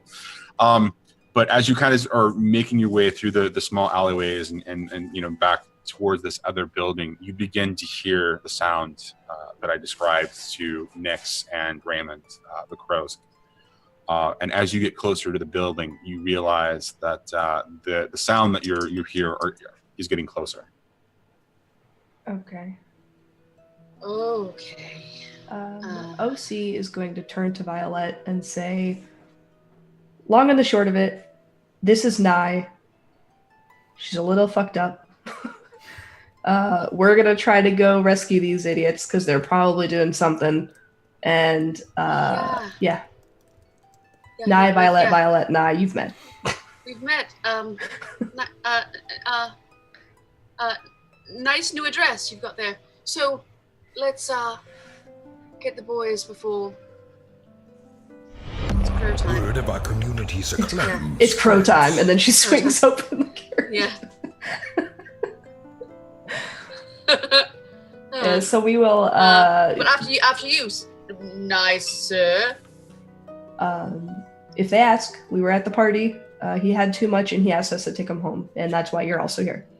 Right. No, we'll just start to rally forward. Mm-hmm. We're pretty much going to try to get those people to go to the kitchen and get him a washcloth and water. Since he's a high-ranking official, just kind of get them out of the way, or at least distract them while they get the prisoner out. Right. All hands on deck. Yeah. Okay, so as you kind of approach the building, that again from the way the plan and the engagement roll worked, you pull up to the building and you see that it's completely dark. The front door is as nondescript as it can be, but there are little to no. I mean, there's literally no light coming from any of the windows that you can see on the facade of the building, which to you seems incredibly odd because there's always some form of candle or light to fight back the darkness in some way because of the nature of living in Dosquol. So you help Nye out, and as she begins to get her balance on her feet, you can see that she's beginning to have better control over the body that is the major, and he stands up a little straighter. The body stands up a little straighter, and you realize that she's slowly beginning to get more and more control over, and she moves forward, like an arrow suit. Very much, but she looks back for a second, and kind of she thinks. She says to you, "Is there a knock?"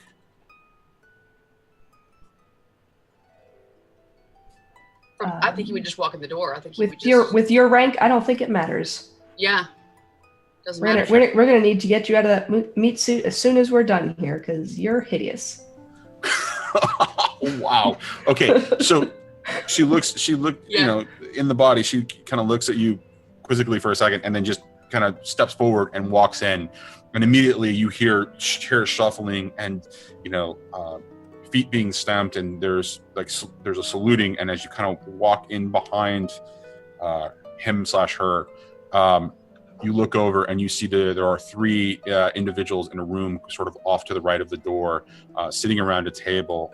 One of them looking quite angry, very flushed in the face and very stern eyes. But all three of them have, stood up and just immediately, in a situation of at the ready kind of a thing. And as the three of you move in, the door closes behind you. And we're going to cut to Nyx and Reymond as they walk into the door. And you walk into the room and you see that there's a table kind of pressed against the far side of the room. And there's an individual with long, sort of a dirty blonde kind of a hair tied, back at the nape of the neck, kind of busy scribbling over. And as you take in the rest of the room, you see that there are books and, papers kind of strewn all across the floor with weird pictograms and designs. And there are things that are, posted, with nails all around the room, just representing, various types of diagrams and little, pieces of text. And off to one side of the room is almost a cot, not necessarily a a magnificent bed, but it's the kind of thing that you would find in like a barracks kind of a situation. And the other side, there's this big, large chest, and it's open, and there's all kinds of like more books and papers and various little types of items. And as you enter, and the person hears the door, he doesn't look up, and he says, "Just go ahead and leave it on the bed. I'm in the middle of something," and he kind of stumbles. But you hear his scribbling never stop, and he's very focused on what he's doing. Lead on. Nix, close the door. Nix closing the door. So you both step in and close the door? Mm-hmm. Okay. He doesn't really take notice of you. He's still kind of scribbling, and occasionally he looks up at something that's kind of posted right, in front of him. And then, we'll look over at another piece of paper that's posted over here, and then grabs a book and, continues to scribble. He doesn't really notice that you've stepped into the room. He just thinks that you have done exactly what he asked. So he's just going to lean over to Nix and go, "I was expecting more chains." Nix kind of smiles. And he says, "My friend, what are you writing there?" You hear the scribbling, and the scribbling is happening more, and you see him kind of shifting. "It's my work. I've told you that it's my work. Please don't ask me about it again. Just leave it on the. You need to go." And he just leave the food there, and he continues to scribble. "There's a lot of writing here. Are you some kind of professor? We have not received much information about you, my friend. What are you doing? You said you're writing your work. What may I call you?" And he, as you say that, he makes an effort to make a noise as he puts down his writing implement. And it's a very rudimentary writing implement that appears to be self-contained and has ink. And he makes a noise, and it slams on the ground, and he sits back, gives a sigh, exasperated sigh, turns and says, "I'm paying you to leave me alone and let me do my research. Will you leave me be? The food is right there. Leave it there. Please exit." And he gets frustrated as he looks at you, shakes his head, and begins to get back to his work. I understand, my friend. You seem very perturbed. I will leave you alone. Your coin is good here. And then he steps across the room, and he's going to punch this guy in the back of the head. Much the same way he punched the other guys, except they're going to continue to have a face. So are you attempting to knock him out then? Yeah. Yep. Okay. Absolutely. What is that? Skirmish? Does that apply? Does that work? Yeah, so like that also sounds like a finesse kind of a thing, because it's almost like you need to. Yeah, finesse was like the way I read it was like it's like shooting, and that's like art, like blade twirling, like using a rapier. Skirmish is just regular fighting, dirty tricks and regular fighting, and wreck is like destroying shit. But you. All right, let's call it skirmish then. So, and this is definitely a controlled situation because he completely disregards you. Cool. As to the effect, I'm gonna say it's standard to great. Sure. Standard being the idea being that you just knock him out. Great being that you knock him out and nobody hears you.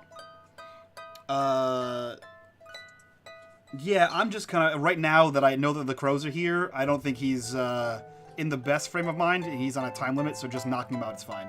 So standard. Okay, sounds great. You know what? I'm also gonna push. So what is it? 2 stress to push? Yeah, it's 2 stress. All right. So I'll get 1 bonus die for pushing, and let's Okay. swing for the fences. All right. So you kind of move in with a 4. How are you hitting him? Are you hitting him straight with the like a fist just right in? Is it the kind of thing where you knock him with your elbow? Yeah, he just kind of goes, since the guy's like, you can imagine he's like head down, sort of this way, writing. Basically, whatever side is cocked to the side, he's going to walk up, still talk to him. Your coin is great here. And then just pop him in the side of the temple. Oh, okay. So as you move in and you pop him, he, very much like a glass jaw, just immediately drops, and his head, the pen drops out of his hand as he loses the ability to control, because he loses his ability to his motor functions, and he drops forward. But he was kind of leaning off of his chair, and so as he's leaning forward, on the table, he kind of slumps off and falls to the ground, and takes a couple of books with him, and makes quite a loud noise as his body just kind of hits the floor of this particular room. So, and you hear from a distance, what was that? So as quickly as possible, how big is this room? It's probably, I would say, a 10 by 10. So again, in like a few steps, you can get back to Bowerstone, right? Oh yeah, absolutely. This isn't like a thing where it's like a big grandiose room. It's really just a small square room. So basically, as soon as he sees this guy like start to flail, he turns around and like quickly moves to Bowerstone and just slaps the tray of food out of his hand, and immediately starts shouting, "You fool! Why would you drop this food? How will we ever give it to our guest here? You are just all thumbs. How could you possibly do this? New recruits every day. This is terrible."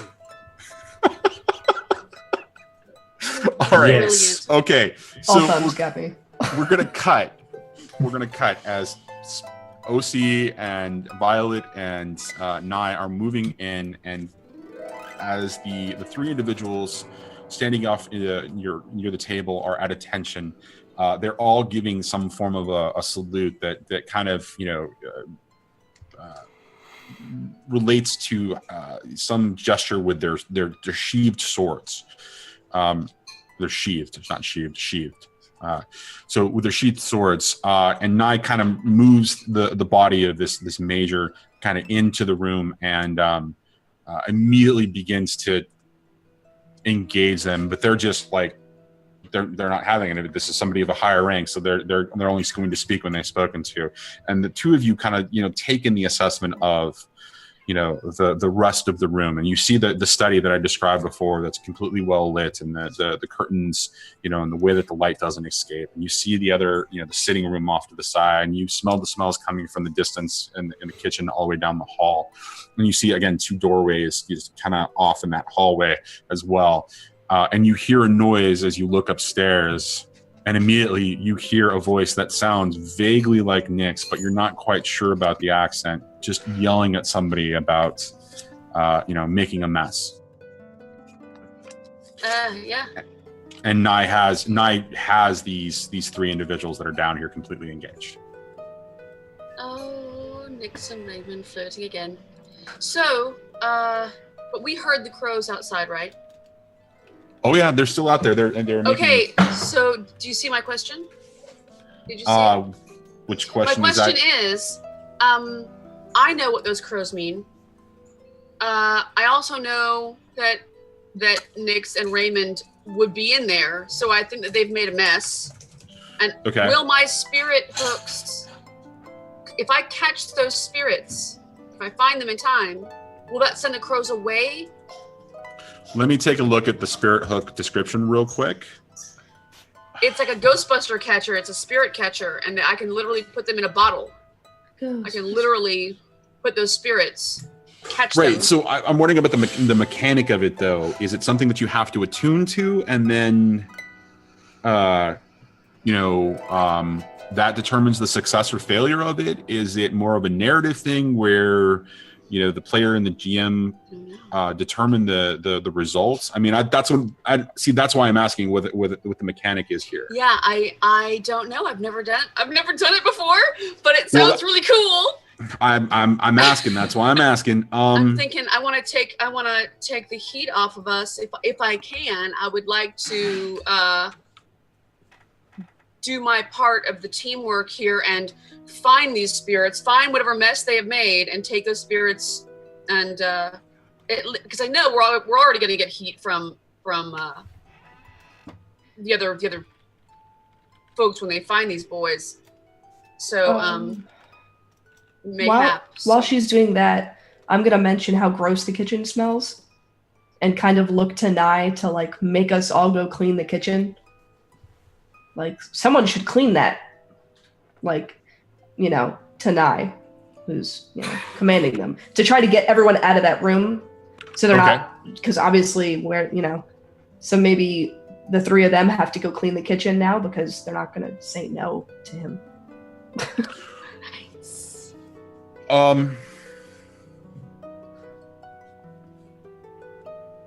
All right. So I like right. it. I like it. I like it. I like it. Yeah, that would be great. The body that Nye's got in her arrow suit would totally be like, get in there and clean that up, or I want dinner or whatever. And I would be great and go do my thing. Okay, so what would happen is, as you kind of you would step up, and of course, because this is a major and you're dressed up as a lieutenant, you walk up behind Nye and you kind of whisper in his ear, and he kind of Nye, providing the act as it's kind of going, kind of shakes his head in the body's head in a meaningful way, that's kind of like a curt nod. And immediately, tells the three young individuals, the three swordsmen, to go into the kitchen and help, whoever's in there kind of do a clean up and stuff. And they immediately run past, the three of you and just, begin to go in there, and you hear exasperated, sighs and, what's going on? Why is it so dirty in here? It's smelling. And you hear a lot of industry happening with people getting very physical. Now, that clears the situation for the moment with those three individuals. But the spirit hook, the way that I read it, it sounds like you have to be in the proximity of the spirit and then go forth and grab it, which to me sounds like you have to be near the body. Like you have to be around the body in order to encapsulate it, but then you also have to have a receptacle to be able to put it into, like a spirit bottle of that, of some kind. Right. So how would you go about figuring out where the body is, or where the bodies are that you think are there, based on the fact that the crows are kind of hanging out? And one thing I didn't describe, but I kind of wanted to imply that was there, is that a lot of when you got out of the carriage and walked into the building, there were crows kind of spattering, just kind of scattered around, kind of pecking at the ground and cawing, just a couple of them, but there was enough to indicate that this was probably the location that the spirit wardens are going to come to. I would gradient into spirit sight and find where that bright spirit is. Find the direction. I could. Are you still dressed like a lady of the night? She sure is. Okay. I sure She's gonna look am. great I just doing wanted to clarify that you are dressed like a hooker. Okay. He just wanted I am a dressed visual. like a gypsy fortune teller of the night. Sure. Kind of. Ridiculous. I am ridiculous right now. She is the gypsy of the night. Completely Mike, gypsy this of is the not night. Tender in the Dark. I mean, Could be. Not yet. All right. Anyways, So- Gradient in, find the bright spots, and hone on down there. Beeline it. So why don't you give us an attune roll to see how well you can see into the ghost field and predict or identify what's going on. Okay. And I have a advantage of position Yes, you that I do. can use. You sure can. So I would think that you want to hold on to this one, though, because the situation right now seems to be pretty controlled. Yeah. I mean, I would almost use my position change to make it risky, but I can't think of a good reason why it would be, because you guys are in a good situation right now, so it's a controlled situation. Just timing for spirit wardens in case that's going to bring us heat, along with what we're doing. Honestly, to be perfectly honest about it, I don't know that answer. If you have a clock running on the spirit wardens getting there to give us more trouble, I don't know. I do not have a clock yet, because there's a particular event that will determine when that clock actually starts. Okay. But so just standard? yeah, you know what? It's what I do. Yeah, it's not going to be It's yeah, my okay. jorb. So let's call it limited. I mean, let's call it standard. Sorry, it's called standard. It's my jorb. I don't have any bonus dice, right? We cleared the room. The lightning hook you have is a fine lightning hook. Yes, I do. I know, because they're lovely. Does fine make it +1, Johnny? I just wrote it like a description, like they're lovely. They're not. There's a difference. There's like blades and then fine blades. Yeah, there is a difference. Fine is a category of gear. Oh, I just chose it because it sounded cool. Yeah, well, it's one of your 3 starting items, I think. Right. Yeah. Johnny, you're muted if you were talking to us. Fine. Yeah, so it is one of the items that you get. I mean, if you want to look and shoot. I never saw No, anything, I don't think but there that's a has to be a plus. difference between fine and regular, I would assume. I don't have a choice on that. It just is a descriptor. You don't. It's but not other like people a. do. Like, I could buy a spirit mask, and mine's just a regular spirit Oh, mask. but I'm a Yours is whisper, fine. so do So do I get a plus on that? I don't know. I don't. Hold on just a second. I'm looking to verify what the fine actually means. I would assume that that's the case, but standard items, whisper That's items. cool. It doesn't say that I would get anything extra for it. It just says. I don't see anything that indicates that a fine item gets any plus. difference. Okay. Do you, Mike? Fine items, page 24. So I'm just gonna get a little floaty, get my eyes a little turning glowy. 24 And, PDF or 24 book? 24 book. 32 PDF. Oh, I was just fucking there too. Hold on just a second. Okay, Fine so items count as a +1 bonus in quality, stacking with tier. in Nice. quality. So that means, that's going to be an additional die. Yeah, it says quality represents the effectiveness of tools, weapons, or other resources. Oh, Oh. Wait, good use your thing. Use your gravy. thing. It's too No, late. can't- It's too doesn't- late now. it's too late. No, but so her change of position would not be able to affect the actual roll. It only can change the position The from like position. control to risky or whatever. Oh. Okay, Yeah. so you And kind of now adventure ensues. Oh no. okay. Wait, So did you actually find the spirits? no, she didn't. Clearly I was gonna say, 'cause not. They're in the basement. Like you're on the first floor, like at the door. Right, but I can see in the spirit plane. I can see Okay. through I walls wasn't and sure things. what you and were trying to do. Okay. yeah. Okay, so you begin to, as you're attempting to attune to kind of find these spirits, because you realize that there's something going on, with the crows and everything. So you clearly know that you should be looking for something. And as you begin to phase in, and you get that gradient kind of a feel, and you begin to see the spirit field, or the ghost field, and you begin to see elements of the ghost field. There is this overwhelming glow that appears to be just kind of really making it difficult for you to see anything else. And it is this pink hue that is emanating from upstairs. And it is incredibly bright up there, but it's a pink hue. And as you realize, you can see the gradient of its power kind of fade. And down here, it's a lot duller, but it's still bright enough to affect everything in the ghost field. And with that in mind, you just can't see anything else. But you realize that this is the pink hue, the pink glow that you were seeing from such a distance. It's incredibly bright. The source of whatever it is, it's incredibly bright, and it's upstairs. I should have known. But because of that roll, you begin to hear scratching and knocking at the door, pecking and clawing and scratching and pecking and clawing and scratching at the door. That is the consequence of your failure on steroids, right? And thus begins the progress clock. I was gonna leave too. God damn it. Well, there are so from what you know about this experience is that this is really the crows have identified the location of where whatever it is that is dead, and this is where the spirit wards are going to come. So you still have time. You could walk out, and the spirit ward. They're not going to be right out the door. Okay. Right. The fact that they're scratching and knocking at the door, that indicates that they've identified the location, and the spirit wardens will be there soon. Right? Okay. OC is going to throw off her disguise. I'm assuming she's probably got something on under there. And Sure. Okay. try to kind of like 2 steps at a time quietly like run up the stairs and say, boys, time to go. And then go down the stairs, grab Violette and leave in the carriage. Like get in the carriage. I want to run up with her because I Okay. want to know what the hell that pink is because I know what color pink stands for. And I am not happy with that at all.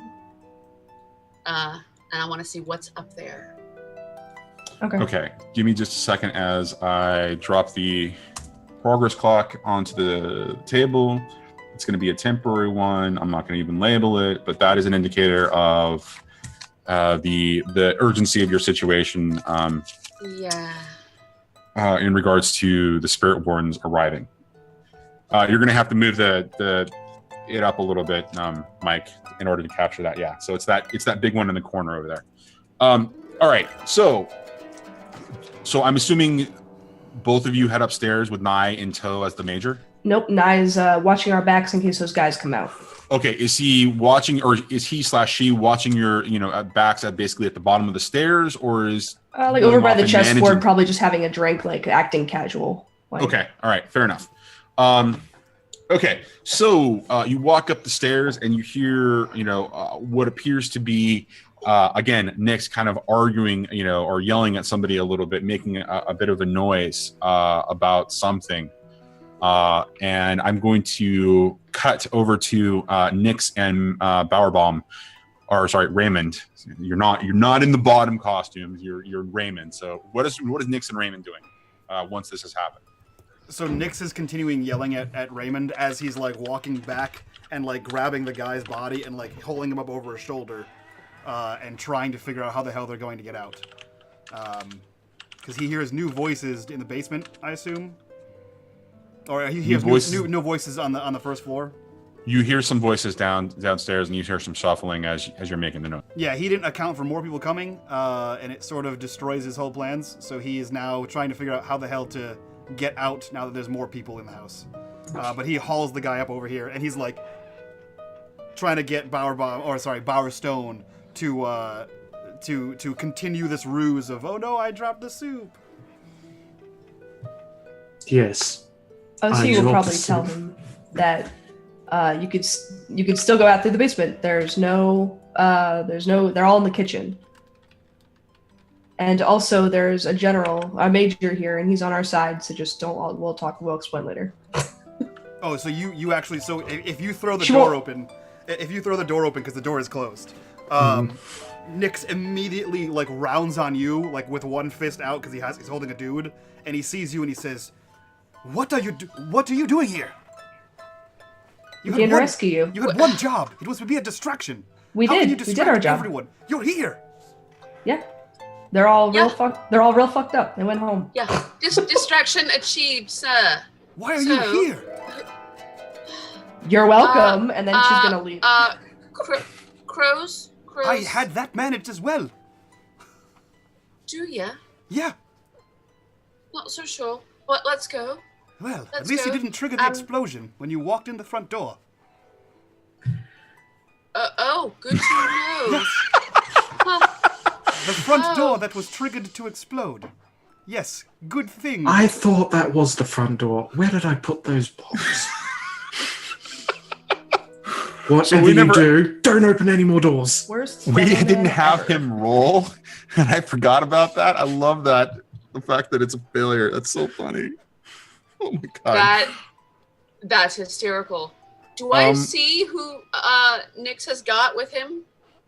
You see that Nyx is holding a body over his shoulder. You don't recognize this particular individual because I don't think you've had any experience having met the person that you're Got him. inquiring about. But I what still you see this pink. no. So are you still attuned to the ghost field as you're walking upstairs? Okay, so when you get upstairs, it is so incredibly bright that it hurts your eyes to the point where you you're having to shield, and you can't even speak because it's so overwhelming. And you realize that it's coming from the individual that he's holding on to, but you also realize that there are other bright sources of light coming from the room, I want from behind to, him. I want to take. It's a small room, so I'm going to whirl around, and I want to take a gander at what is on the table, what this bright stuff is, and if I can grab it, I'm gonna bundle it up and take it with. Yeah, Nick sees you. Is Nye with you, OC? Nye is watching Nice downstairs. downstairs. Okay, That's so why I explained. There's a general you say downstairs, that, okay. major downstairs. Don't worry about that. So Nick sees you go all wide-eyed, Violet, and he says, "You take anything you want. You, both of you, get out as fast as possible. You blow the door. Have your friend, the major, whatever, scream about the lamp blacks attacking. We go through the basement." And he nods to Bowerstone, Bowerstone, and he starts to haul ass out of the area, Okay. holding this OC guy. will Right. OC will go down on the it. stairs, whisper, and then leave to the front door and shut it behind her quietly. Okay, so let me see if I understand this. So he's trying to salvage his plan. So the plan was, Violet, take whatever the fuck you need out of this goddamn room. OC And go out the front door. You can go out the front door. OC, tell whoever this mysterious major is to shout about we're being attacked by the lamp blacks. After we leave. Yeah. Bowerbomb, blow up the door and make it look like the lamp blacks attacked, and then we need to get the fuck back out the way we came to make it look like they were attacked. Right, but so it sounds like you're sending Violet out the front door when you're about to blow the bomb or the door. No, we're gonna go first. They're She's gonna gonna go grab out the of the stuff. door first. They're going to go out first. She's gonna grab the Okay. stuff. We're gonna go. The girls are gonna go down together. Yeah. Go Because out the the carriage door is out and then there get in anyway, the carriage so and leave. we Nye Okay. is We can gonna be stay distraught behind females. and shout, and then meet up with us later. Okay, fair enough. The question that I have then is, we're going to start with Violet, since she is the most immediate circumstance. Right. You realize that given what Nix has just said, you're only going to have moments at most. Right. How are you going to approach grabbing and searching for things? Is it like, I'm just going to grab as much as I can possibly carry? Or are you going to be is there any type of system or methodical approach that you're going to take this? I'm trying to figure out what role is going to determine what's happening for you. Like what you are able to acquire, retrieve. Want to see whatever would be brightest. Would this be a study roll or a finesse roll? No, actually, I think this is going to be another attune roll if you're going for what's brightest, because that you're still trying to figure out in the ghost field what you should grab versus kind of exiting out of the ghost field and just kind of looking at the materials for what they are essentially. Yeah. Okay. Well, if that's your plan and that's what you're going to do, then why don't you go ahead and make me another attune roll, and I think this should be desperate. Okay. But I'm happy to be argued It would down to either be- risky. It's It definitely depends on risky. how urgent for you this is. I really would want. Because we have the possibility of getting caught. We have Nick's already running his plan, and the crows have decided this is where they're going. So the bells have probably already started happening. So I think we're on like 3 time clocks. I mean, we can't hear the bells, but we know that the crows are here. Right. The crows are already there, so that could have been a clock, but from a narrative perspective, it just made sense to kind of run it in this particular way. So the indication of OC recognizing what the crows were doing at the bottom and the role that Violet made started the actual clock of the Spirit Wardens actually Because I've already coming there. failed once. Right, exactly. And it's bright. I'll go to desperate. I'll do that. All right, so let's call it desperate. But if I I believe this will be your first desperate roll, so remember that when we do XP. Okay. But it might be great. So the effect is definitely has the possibility of being great because there, at least in my mind, again, as the person who's setting up this room in this situation, there are some interesting things that I think that you would want to acquire. All right. So go ahead and roll with a greater effect. Do you want to throw any dice at this? Additional dice? Do you want to take a devil's bargain? I want to push or do you myself. I want to push myself, definitely. And that's one. This is the second time. Yeah, this is 1 die for 2 stress. Okay. And you took 2 stress. Did you take 2 stress previously for something? I took or 1. Was this the first time? I took 1 before. For stress for something. was that to the assist? Yeah. That's what. Yeah. Okay. Yep. So I just indicated that on your character sheet. I'm going to indicate 2 more stress. Okay. So just as a reference, you are now at 7 stress. Yep. All right, and you're gonna get that. You're gonna get that additional die. I have a cunning plan. I have a cunning plan for that. I'm sure you do.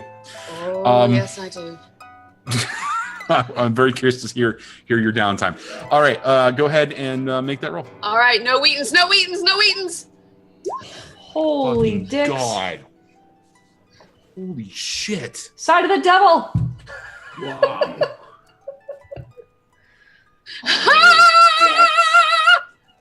I think Makes up for that's the that first last time we've one. ever seen that in this game. Makes up for that last one, huh? Yeah, that's a full. That's Oh, a yeah. full crit. That's an actual crit. Well, It's spooky, sexy time. Because one Okay. 6 I means see it one, all. 1 6 Mo- means one- you succeed with great effect, but 2 6s confirms it, and it's an actual crit. So with the 2 6s, that's definitely a crit. So that would have gotten you something. For the fact It's that you that got veiled 3 blood, crits, baby. the fact that you got 3 6s, I want to acknowledge that in a significant way. Uh-huh. So Those ghosts, You they just- love me. you just kind of look around, and you know the various brightnesses, and I'm assuming you're walking away, Nyx. Absolutely. body over- Yeah, he has the body over his shoulder. You walk, and are you already starting to walk down the stairs Yeah. to head back towards the basement? Okay, so the glare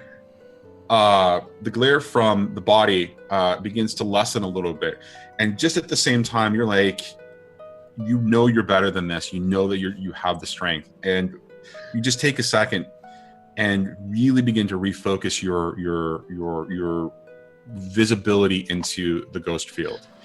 And as you do that, you get a sense of everything that's going on around you.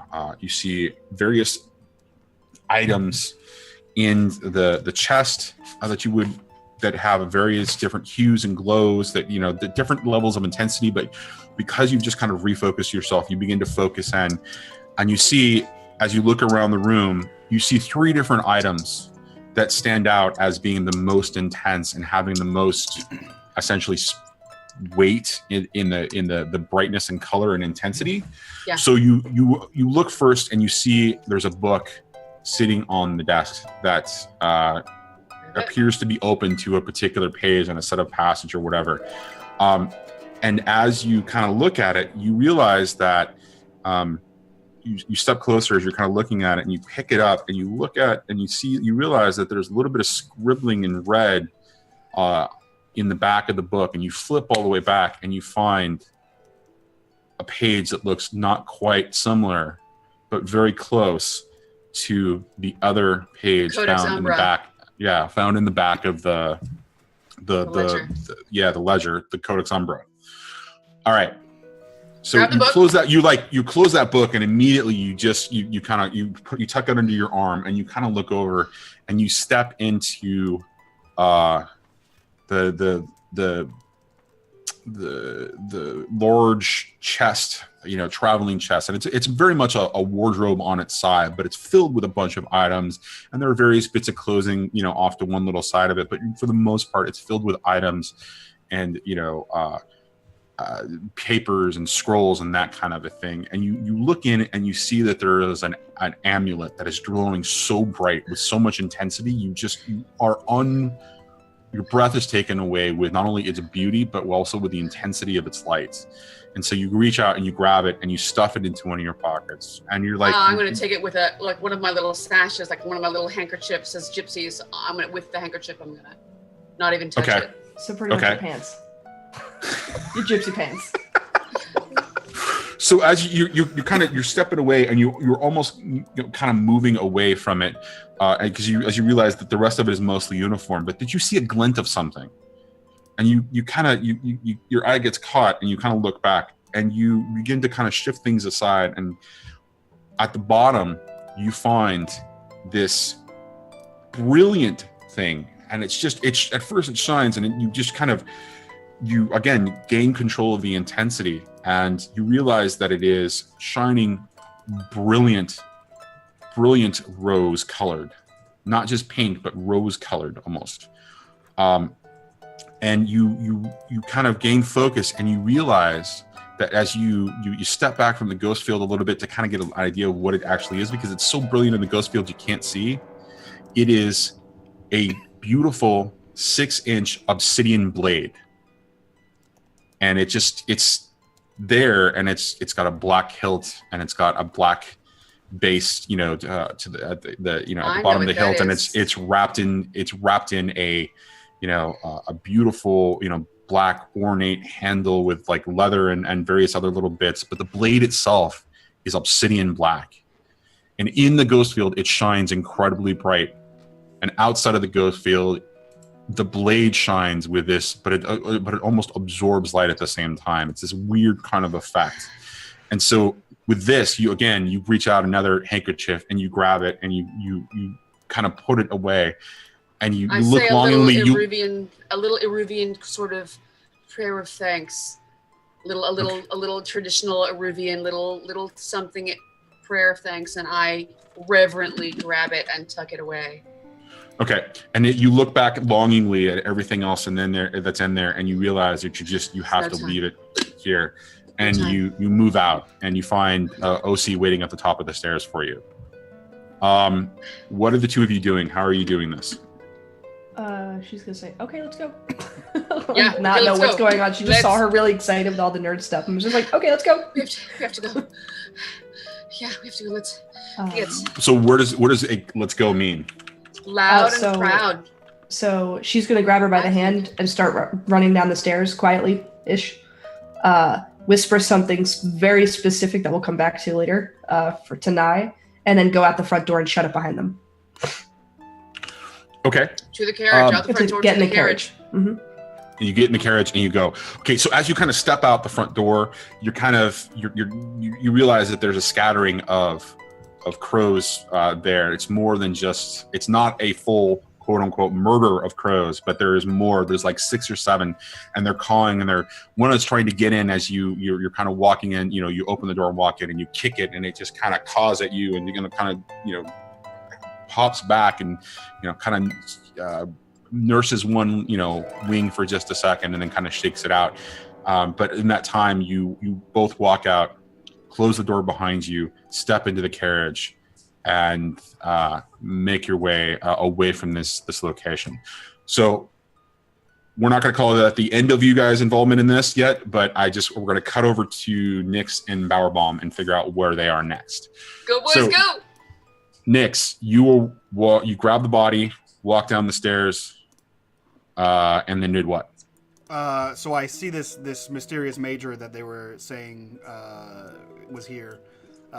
He kind of like nods to this major, and then I assume that Bowerbaum is following me.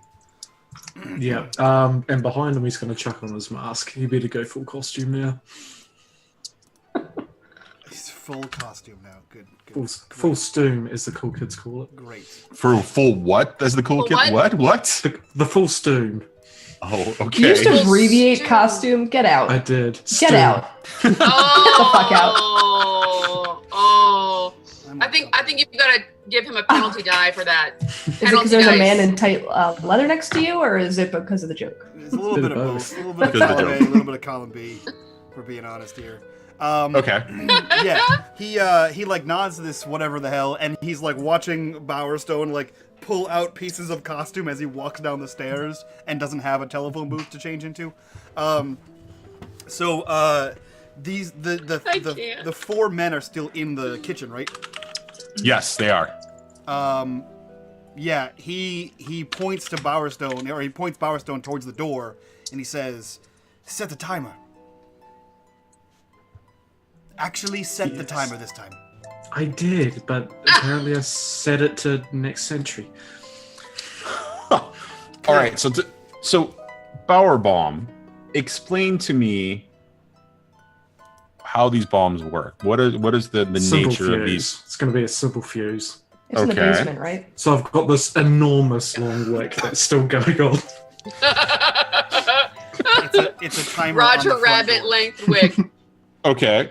And so Where are you placing it on the door? And with what intent? Are you looking to blow the door out? Are you looking to cause structural damage so that the building collapses? I mean, what is the intent of the bomb?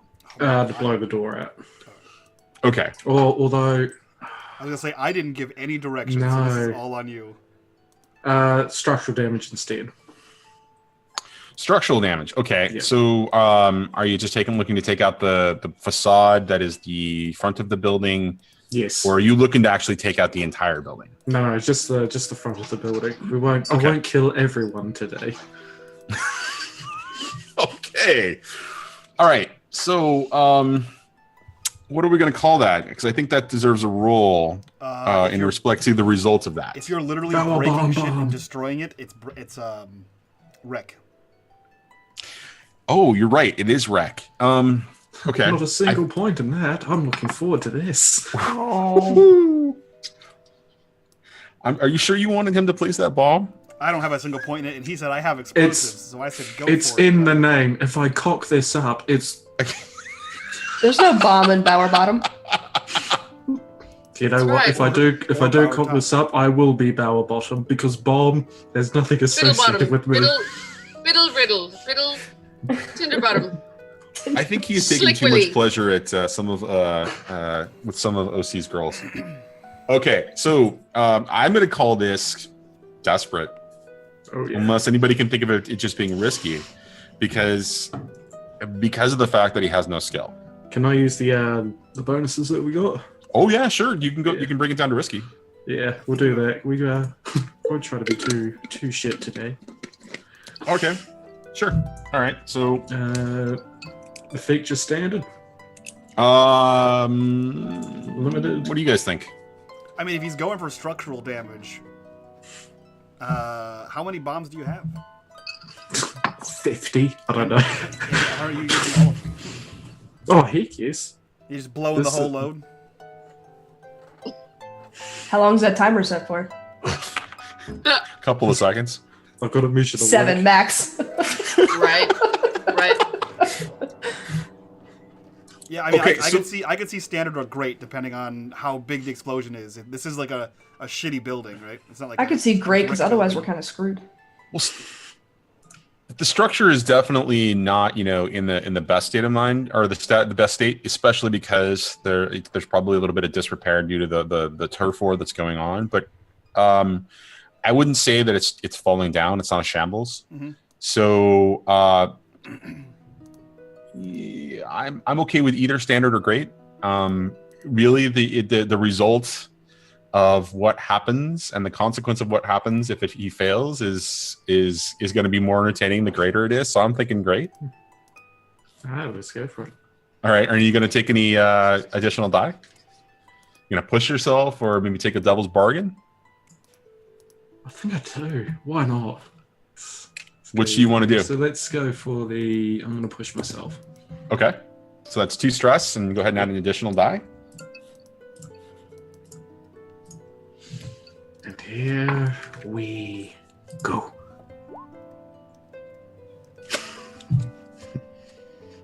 What? Interesting. Okay. So instead of it being rolling 2 and because you have no skill in rec and the lesser of 2, you took the 1 die and pushed yourself. You still got the failure, but guess what?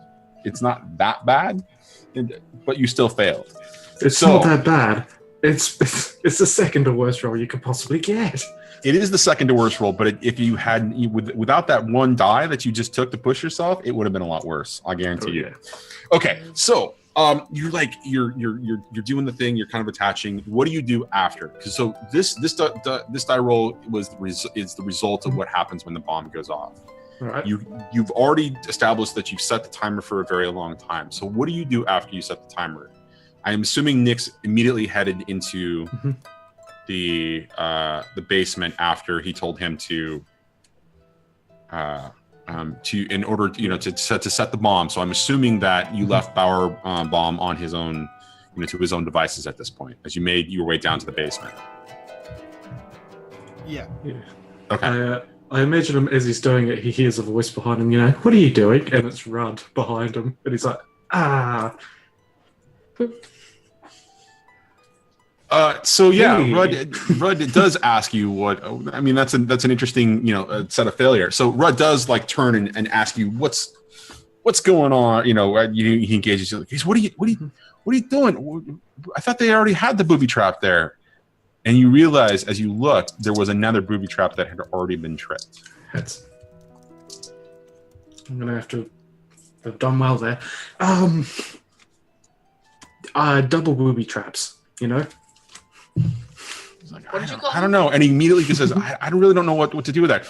And he immediately moves off to the major and starts to tell him that, he starts to point at you, and the major's shaking his head, and he's listening to the kid, and he's getting all puffy and angry. And at the same time, you see one of the hands kind of motion you to get the hell out of there. Yeah. Basically, Nye is telling you to get the hell out of there. And shaking her head in disgust. As she's kind of taking in what this kid Rudd is saying to you. Just walks past the gym. Can Nye try to trip it? Major, little shit, and walks off.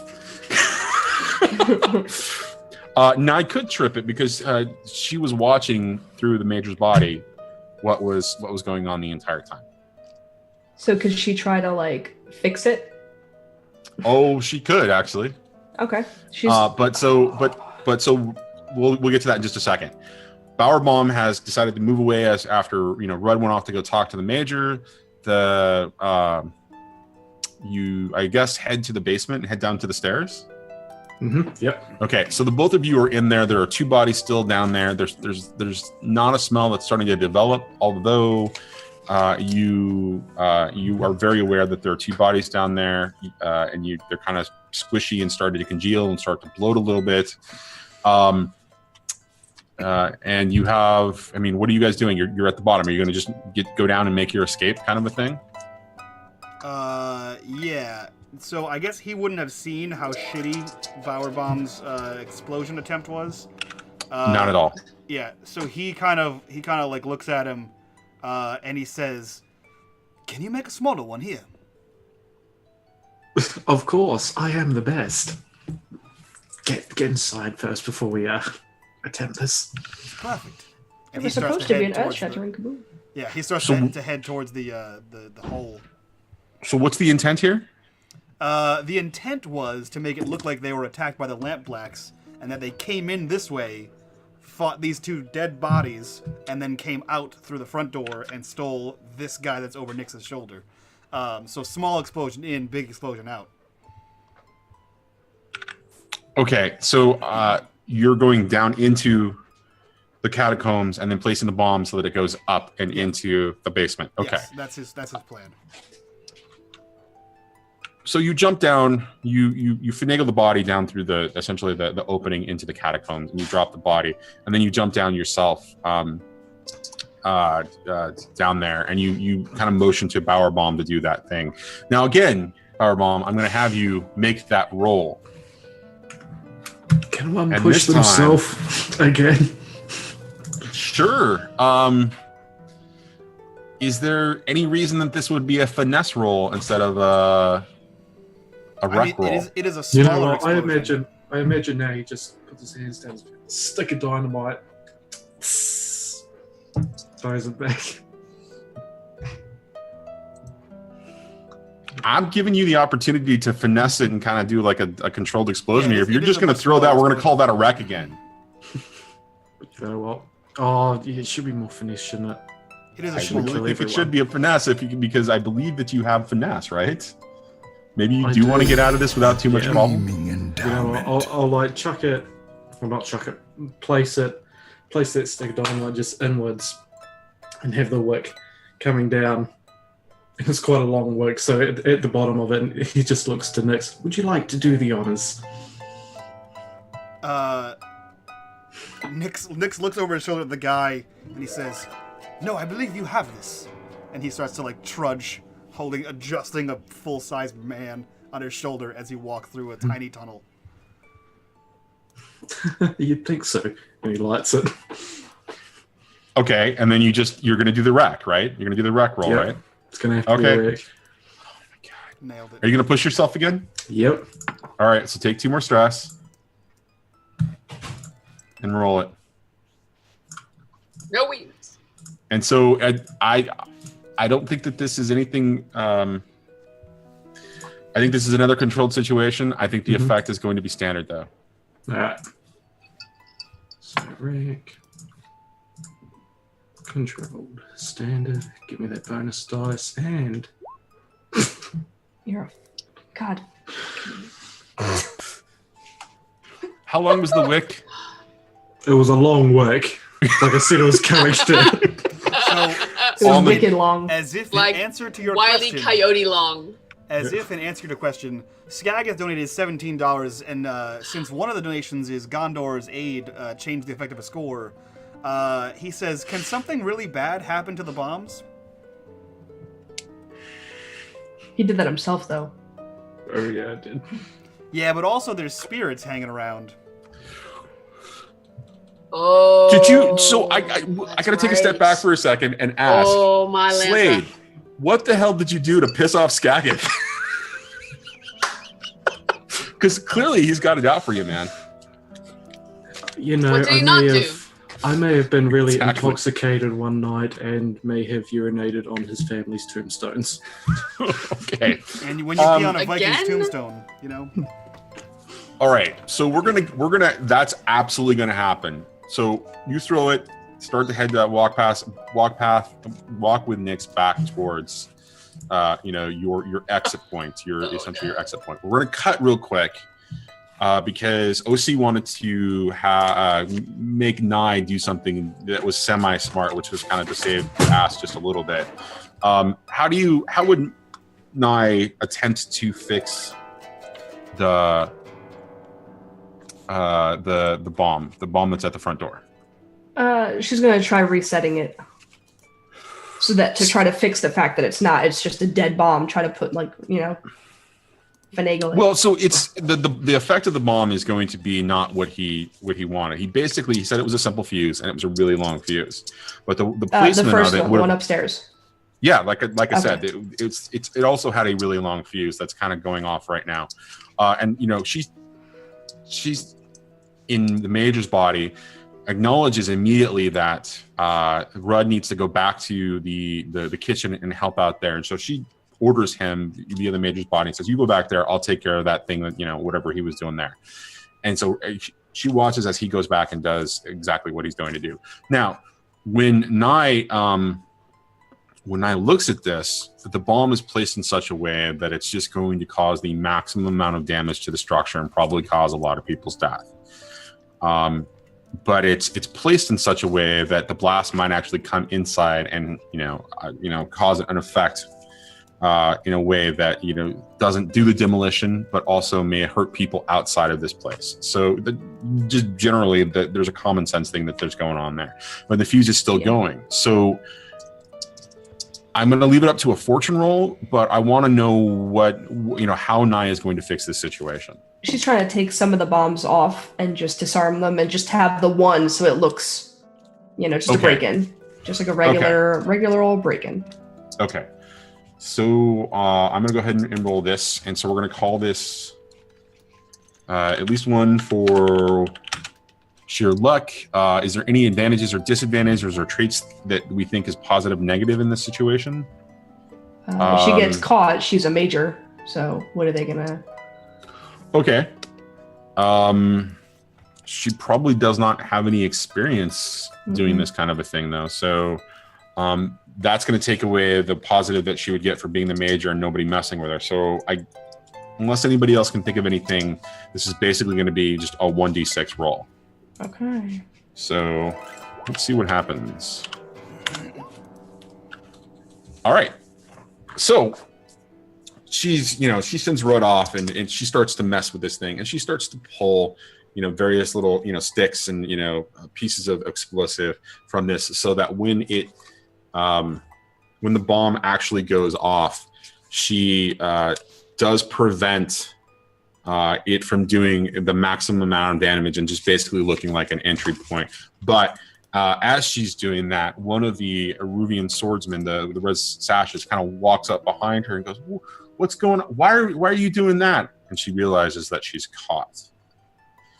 And we're gonna cut there, and we're gonna go back to Skagith, or sorry, not Skagith. We're going to go back to Skagith's thing for the Bower Bottom, because you really are a bottom now because you failed your roll. The name rolls. is appropriate.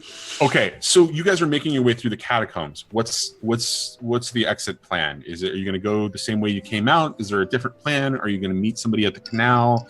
One of the gondoliers?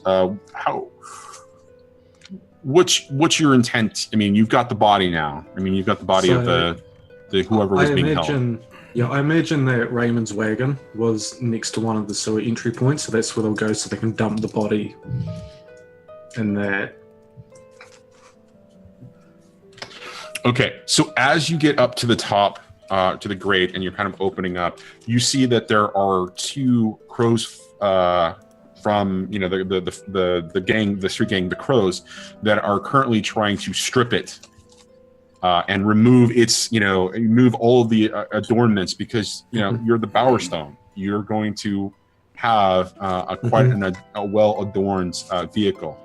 And as you kind of pop up and you see them kind of working on it, they don't take any mind to you because they don't realize that this cart or this carriage is yours. What are you going to do? I'd like to sneak up on one of them and just grab them. So okay. Why don't you roll sneak turn roll? Him around and grab him. Why don't you roll? I guess that's a prowl, or even a finesse. Either or. So I'm going to go for a prowl. Okay. Controlled situation. I'm guessing since I've no, it's jump risky on them, because they didn't take any notice of you, but you were loud enough that they heard you. And the fig just standard. I'm guessing.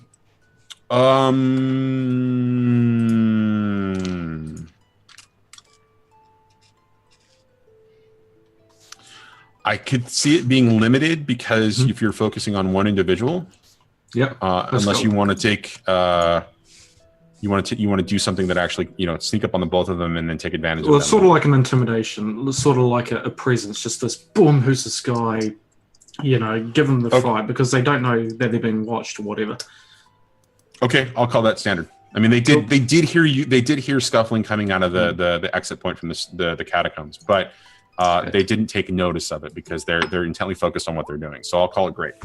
Or sorry, we're...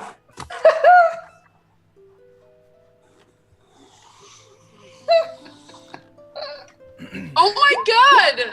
You took all the good luck, Violet. That's why. It's your fault. I take no blame for this. So what does he do so I can attempt to recover from it? Oh my okay, God. so you definitely are going to want to recover from this. He walks up. He kind of gets out of the exit of the catacombs and stands full height. Realizes that they're messing with his carriage, and he moves forward. And he's attempting to intimidate them by just kind of poofing and appearing. Right, the whole Batman intimidation thing. Right, but he. Cocks it up basically, and as he's moving forward, he's moving he's doing what he's practiced, time and time again, and he's done successfully previously. He trips and falls over a misaligned cobblestone, and immediately kind of falls and kind of tumbles into a position where he is at a disadvantage if they come towards him, and immediately they kind of go, "What the?" and blades come out. Now, who are these guys? They're wearing the essentially the trappings of crows.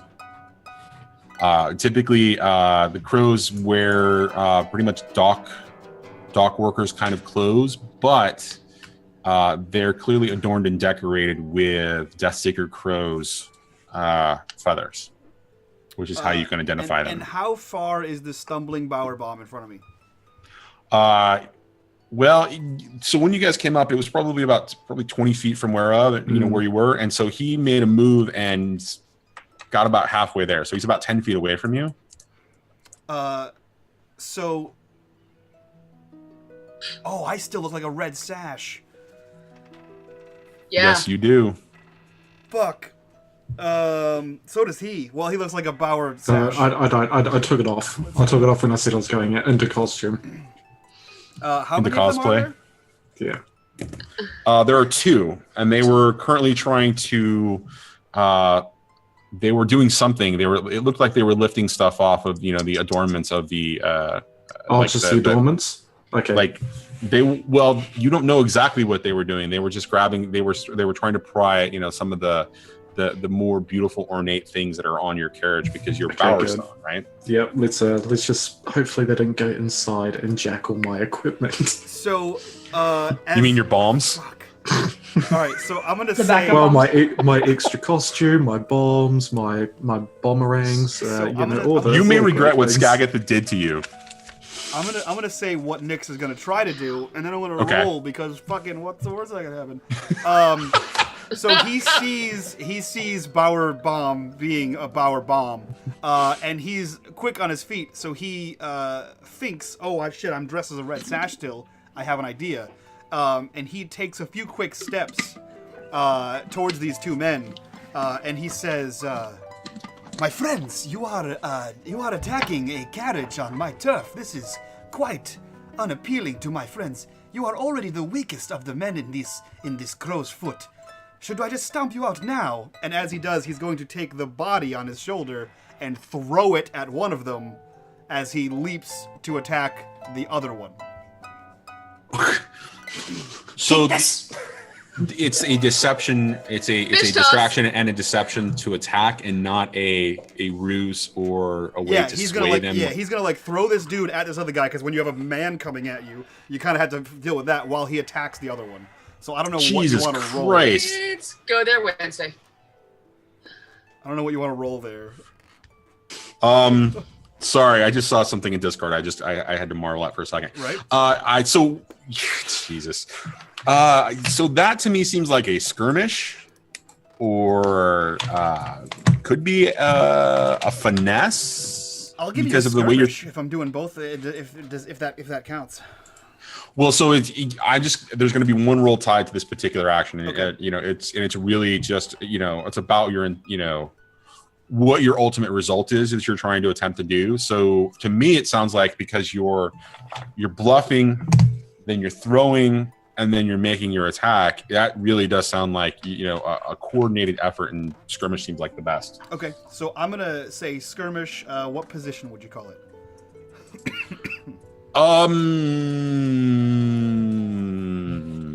To me, it seems risky. Okay, that's what I was gonna say. I'm going to spend my position and make it controlled. And I am going to let's see. Do I have anything cool? Nope, I don't. I sure don't.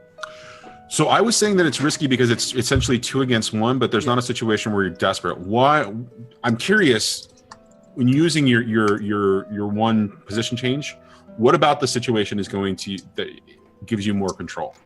I'm looking for a narrative. So a explanation. narrative would be this. I guess I can't really narrate the result of the roll, but like I'm using Bower Bomb's like stumble as they're paying attention to him.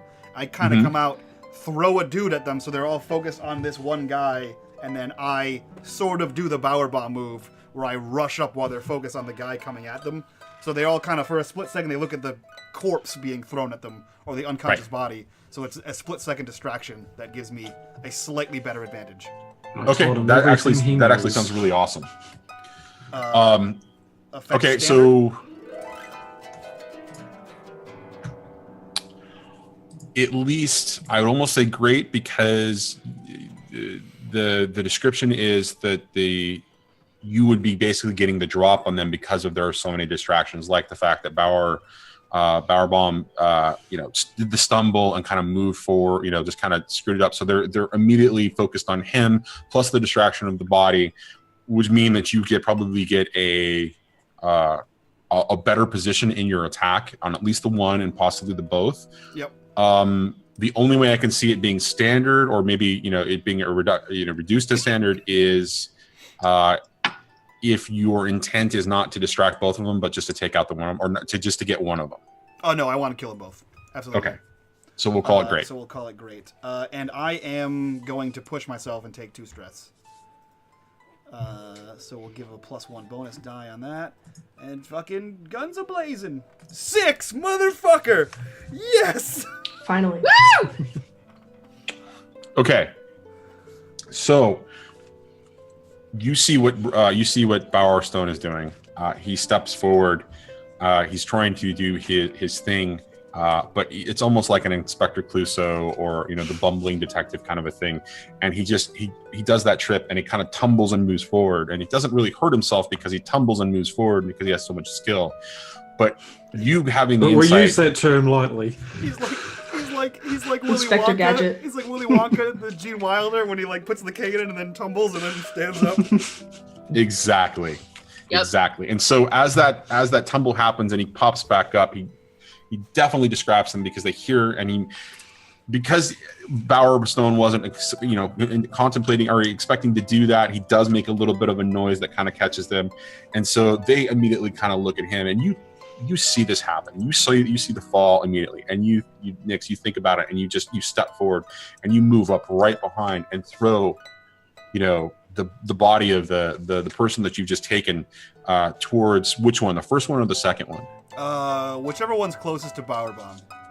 Would be the second one, essentially. So they're just a pair of them, and so they're starting to move towards, and his body kind of doesn't go flying, but it's enough to kind of throw as you get close. The weight just kind of tumbles him over, and he falls back. And the second one begins to realize that there's an additional player. He didn't see you, didn't know what was going on. Sees there's an additional player, kind of looks over, and how do you take him out? So not thinking that he has the Aruvian sword on him, he quickly dispatches the hook out of his arm. Like he's got it's like strapped to him, like kind of like the Assassin's Creed blades, but like a hook for comedic purposes. So he uses that and the blade or two that he has on him. So just quickly he launches the dude at him, flings the hook out like a sling hook, and just grabs the guy's throat and just sort of rips him like a Jack the Ripper across the throat. Okay. As you kind of get him across, blood begins to kind of spurt and splatter everywhere, and you feel a little bit of warmth kind of dance across your face as a little bit of blood splatters, and immediately the guy's kind of hands go up to his neck, and he kind of tumbles and he's off to the side. He's starting to gurgle, and they're what did I miss? Did I miss something? So as he's kind of gurgling and just kind of struggling there, and next to him is the body of the second guy, kind of struggling to get out from under. How do you take him out? So now that he's had a second to collect himself, he flicks the hook blade back in, reaches out, grabs the Aruvian sword, and sort of rolls the body off of the guy, kind of kicks the guy in the ribs, and then just jabs the Aruvian sword into his chest. Oh wow! Okay, so you stab, and you immediately hear an exasperated exhalation of air as you puncture the lung, and he goes in. The blade just goes in easily as the guy was struggling, and he begins to go limp almost immediately, and blood is beginning to kind of pool and spill, and in the distance you hear some of that cawing sound. And then Nix looks to the now standing Bowerbaum, and he says, "Now pick him up and get him in the cart." As he begins removing the red cloth from him and tying it to the handle, the pommel of this Aruvian sword, leaving it. And you leave the sword kind of embedded in him. Mm-hmm. Okay. Calling card. Yep. Yeah. Interesting. Very, very interesting. Okay, so you both are able to successfully load the body into the carriage and begin to make your way away. Mm-hmm. So I'm assuming we're going to call that the end. That's the end of the score. Yeah. Well, technically, Nye still has to deal with that guy. Right, which is why I was going back to. I was going to say if everybody else is done, so we'll just kind of finish that off, right? So the guy just kind of comes around, and says, "What are you doing?" And starts to pull his sword. Why are you, and he's just starting to make a protest over the fact that it appears that this major is trying to blow them up and working with this. What would Nye do in this situation? I would think while Nye is facing the door, just out of surprise, would just turn around and sucker punch him to knock him out. Okay. And then she'll have a comment after that if she's successful. Okay, so we're going to call this another fortune roll. 1d6 at least for luck. I'm going to say that the general or the major is probably somebody who's incredibly good shape. So physically, this is probably a situation where nice control of the body would be quite good. And it's kind of been long enough that some of the drugs have kind of worn off, so that's not going to be a negative on it. So unless you can think of anything else, I think we're going to call this 2d6. Okay. She's definitely fought before. Okay, so we'll call it 3d6 then because of her experience. Okay. Okay, so as the guy's beginning to pull his sword and he's starting to complain, she clocks him in the jaw and gets him in such a way that it makes it look like he's got a glass jaw, and he just drops immediately, kind of falls. Most Arubian, swordsmen that are being trained, and this is clearly somebody who is not an actual swordsman. He's still essentially somebody in training.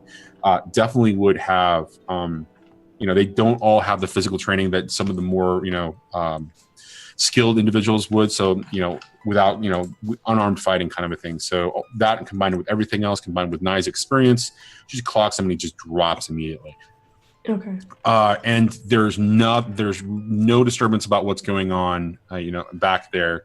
But somebody is clearly calling for this one. Hey, did you get the the broom? Find the broom. Hurry, we need to get this done. You hear just this inquiry of just having, that person figure out what they need to do and coming. So there's going to be an urgency if Nye sticks around. Does Nye have like a pen and paper, or is there pen and paper in the room somewhere? There would be a pen and paper in the study. Okay. She would quickly write down, she would pretty much write down a note and stick it with a knife, a dagger, to his chest. The Black Lamp send their regards, and then leave out the front door because it's not trapped anymore. Okay, so you kind of scribble, Nye kind of scribbles, in the major's, clumsy hand as he's still, having a little bit of motor control, but rudimentary stuff like, physicality, like punching. And so you scribble that, you plunge a dagger,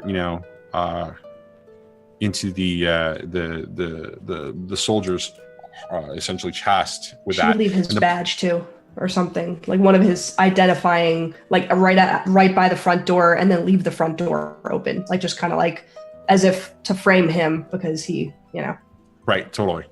And so you do that, you hear calls from the back, hey, where are you? As you open the door immediately. So you hear them calling for him specifically, and so the door opens. You open the door, or Nye opens the door. The crows begin to kind of pile in as she kind of leaves the door open as she walks out, and you hear all kinds of noise.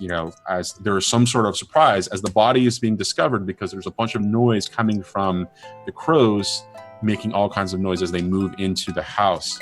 And you're kind of walking away, or Nye is walking away down the street, and we kind of, switch perspectives as, we're not looking at her back, we're looking at her from the front as she's walking away in the general's body, or the major's body, moving away. And we see in the background one of the other swordsmen kind of looking outside, starting to yell something as the front of that facade explodes and wood shatters everywhere. And the light from the explosion is brilliant enough that it kind of lightens up the street for just a second. And as we're looking at Nye, she's walking towards us in the major's body, her shape and her movement is silhouetted. And that's where we're going to cut, and we're going to call it the end of the score. Sweet deal. All right. Wow, that was crazy. That was like crazy amounts of crazy going on there. Yes. By the way, she would have written it correctly. I said black lamps. It's lamp blacks. So Johnny, Skagith uses his crit fail. The next person who rolls is a crit failure. Ooh. Oh. It's not like I haven't had that overnight. Ooh. Who wants to go? Now we Ooh. can I don't know talk where to- about it in shoes. I'm not sure how to use that. So, okay. So whoever rolls next. Skagith, you dirty, fabulous, delicious, dastardly man. He's a Well, monk. so here's the thing. I technically roll next. You do roll for fucking like what happens next. For entanglements, Yeah. yes. So let's do downtime and get started with payoff. Never mind. mind what I said. Thank you, Skagan. So immediately, you guys get 2 rep for this particular score. Okay. The fact that the red sashes, and you were executing this against the red sashes, is a tier 2 faction. Mm-hmm. That is an additional 2 rep that you earned because they are 2 higher than you. Sweet. Now, coin is where this gets interesting because I'm not sure how to quite qualify this. It's not a minor job, so it's going to be more than 2 coin. It could be a small job. What's tips? Well, Just the tips. there was so much. You guys got so much from this. You recovered the person that you think that you're supposed to be after. So there's the success of that, plus the items that you acquired based on Violette's role. Like you got 3 distinct items there, and one of them already has some relevance to the ledger and the demon page at the back of that book. So. Yep. The coin earned is not necessarily always associated directly with the score, but just how much work you're doing and you're like in your example the Rook Network is doing for you and that kind of a thing. But it's rated based on the job itself. So to me this sounds like a standard score or even a serious or what's called a big score. And the reason I say that is because with a standard score it's decent loot. And a big score, it's serious loot. I'm not necessarily sure that it's impressive yet, but I'm willing to hear an argument of somewhere between 6 and 10 coin that you guys earned for this. So we got the guy we wanted to. We got this spooky, awesome blade. We got some spooky, awesome books and shit. We didn't get caught so far, and we seemingly successfully pinned this on the gang war. By involving both the crows and the lampblacks. And one of their own people. And we established we established not only a contact within the red sashes, as in my spy, but also we now have a relationship, a positive relationship with the red sashes, in that we can provide them ladies of the night. So I think we came out fucking aces on this. Aces. Unless some bad shit and we didn't get caught by the crow things. You're giving us some bad juju right now, listing all these good things. So I would say it's true. I would say the big score. Okay, so if it's a big score, then it's 8 coin. But given everything that you guys have described and how successfully you guys pulled it off, we'll call it a big score. I'm not comfortable giving it. It's not like a gigantic thing, but so 8 coin is what you earned from this particular. Score. So we are full. No, we have 3 out of 4 coin we could possibly have in the crew itself. So everyone just take 2 coin on your character sheet. How do you do that? There's a little coin. There's an indicator for coin on your character sheet. Everybody, the character sheets and the crew sheet has coin. Now, so here's the thing about coin also. For the crew stuff, remember that in downtime, certain types of actions and certain things that you do require coin. Yeah, I don't think in the previous downtime we didn't do anything that cost crew coin. We did it with our own coin, I think. Okay, so just be aware that that's the case. So everybody then gets 2 coin apiece, which is really cool. So that's all the payoff. You guys got 4 rep, and you got 8 coin. Yep. Not bad for your second score. So for conflict in dealing with heat, there's a couple of things that come into play here, right? So the base heat can be smooth and quiet, low exposure, contained, standard exposure, loud and chaotic, high exposure, wild and devastating exposure. I don't think it's smooth and quiet because the bomb was not low exposure. Right, but the bomb, so that's where it gets interesting, because the bomb was absolutely high exposure, but the bomb was made to, so I think, would you do like but he failed the roll. But we still made it look like the lampblacks did it. So the bomb didn't do what it was supposed to do, but it still looks like someone else planted the bomb and not the Shroud. Well, in other words, I was shit, but no one can pin it on me. Right. Well, so here's the thing, right? So you guys planted the bomb. The bomb was planted over the door. Nye murdered that kid and basically plugged a dagger into his, his heart or wherever, into his body, Right. and had a note attached to it, but that body was right next or pretty close to the explosive. But there still were the two bodies in the basement that near the other bomb that had the lamp black oiled. And the thing tied with the sword to the guy by your carriage. No, that would be for the crows. Different. I would still call that a contained. I mean, there's no. There's not. It's not low exposure. It's definitely contained. So there's going to be at least 2 heat that comes off of this. I can see that. And on top of that, it's not a high profile or well connected target. So, but it is a situation. I mean, well, you guys aren't really on hostile turf. You guys are still neutral with the red sashes. Mm-hmm. But there was death involved. You did make some murder. So, there's going to be 2 additional heat for the killing that went on. So, with the score, and the payoff being so successful, you also incurred a good amount of heat. Okay. And we're going to call that 4. Got it. All right. Now, we're going to call that entanglements.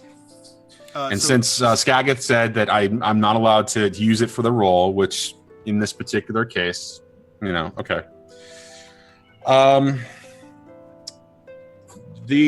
read something about entanglements that I did incorrectly last time. So with entanglements, it works in the same way as with any roll where you don't have a rating. So the wanted level for you guys is 0.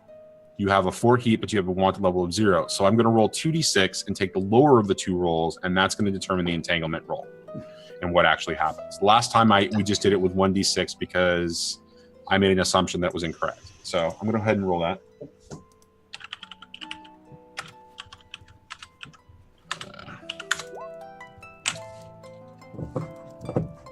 Nice.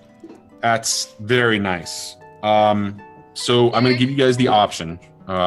Because your heat level is 4, it is going to be either gang trouble or questioning. Now, let me read the both of them to you real quick, and I'll explain. We can make a choice.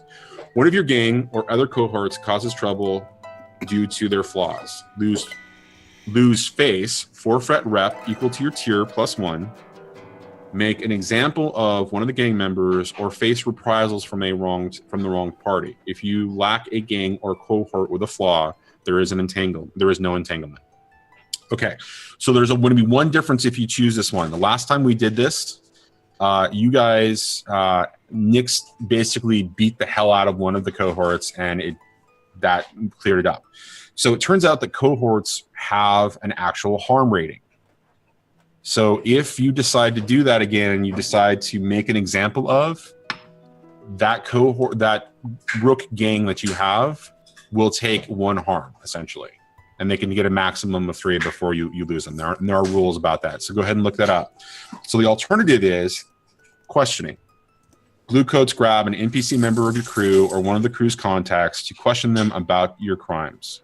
What do the blue coats think is most vulnerable? Make a fortune roll to see how much they talk, or pay the blue coats off with 2 coin. So you've got 2 options there, and I'm going to leave the choice to you guys. Can they grab one of the crew members? For the questioning? Oh, absolutely. I believe, if I'm not mistaken, the blue coats already have some questions for Nyx. Well, they definitely have some questions for Nyx, but that wasn't, and that's part of the devil's bargain. But if you want that to be the particular case, or it could be mine. It could be yours as well. I'm going to let you guys make the choice on that. Since I kind of already punched our cohorts in the face several times, and our cohorts weren't really used in this operation at all. I think questioning would probably be the more applicable story element. Yeah. Okay. So do you want to pay off the blue coats with 2 coin, or do you want to just take the fortune roll and do the questioning and figure out if you get additional heat? Oh man. So so we just give them 2 coin and they just sort of turn a blind eye? Is that the deal?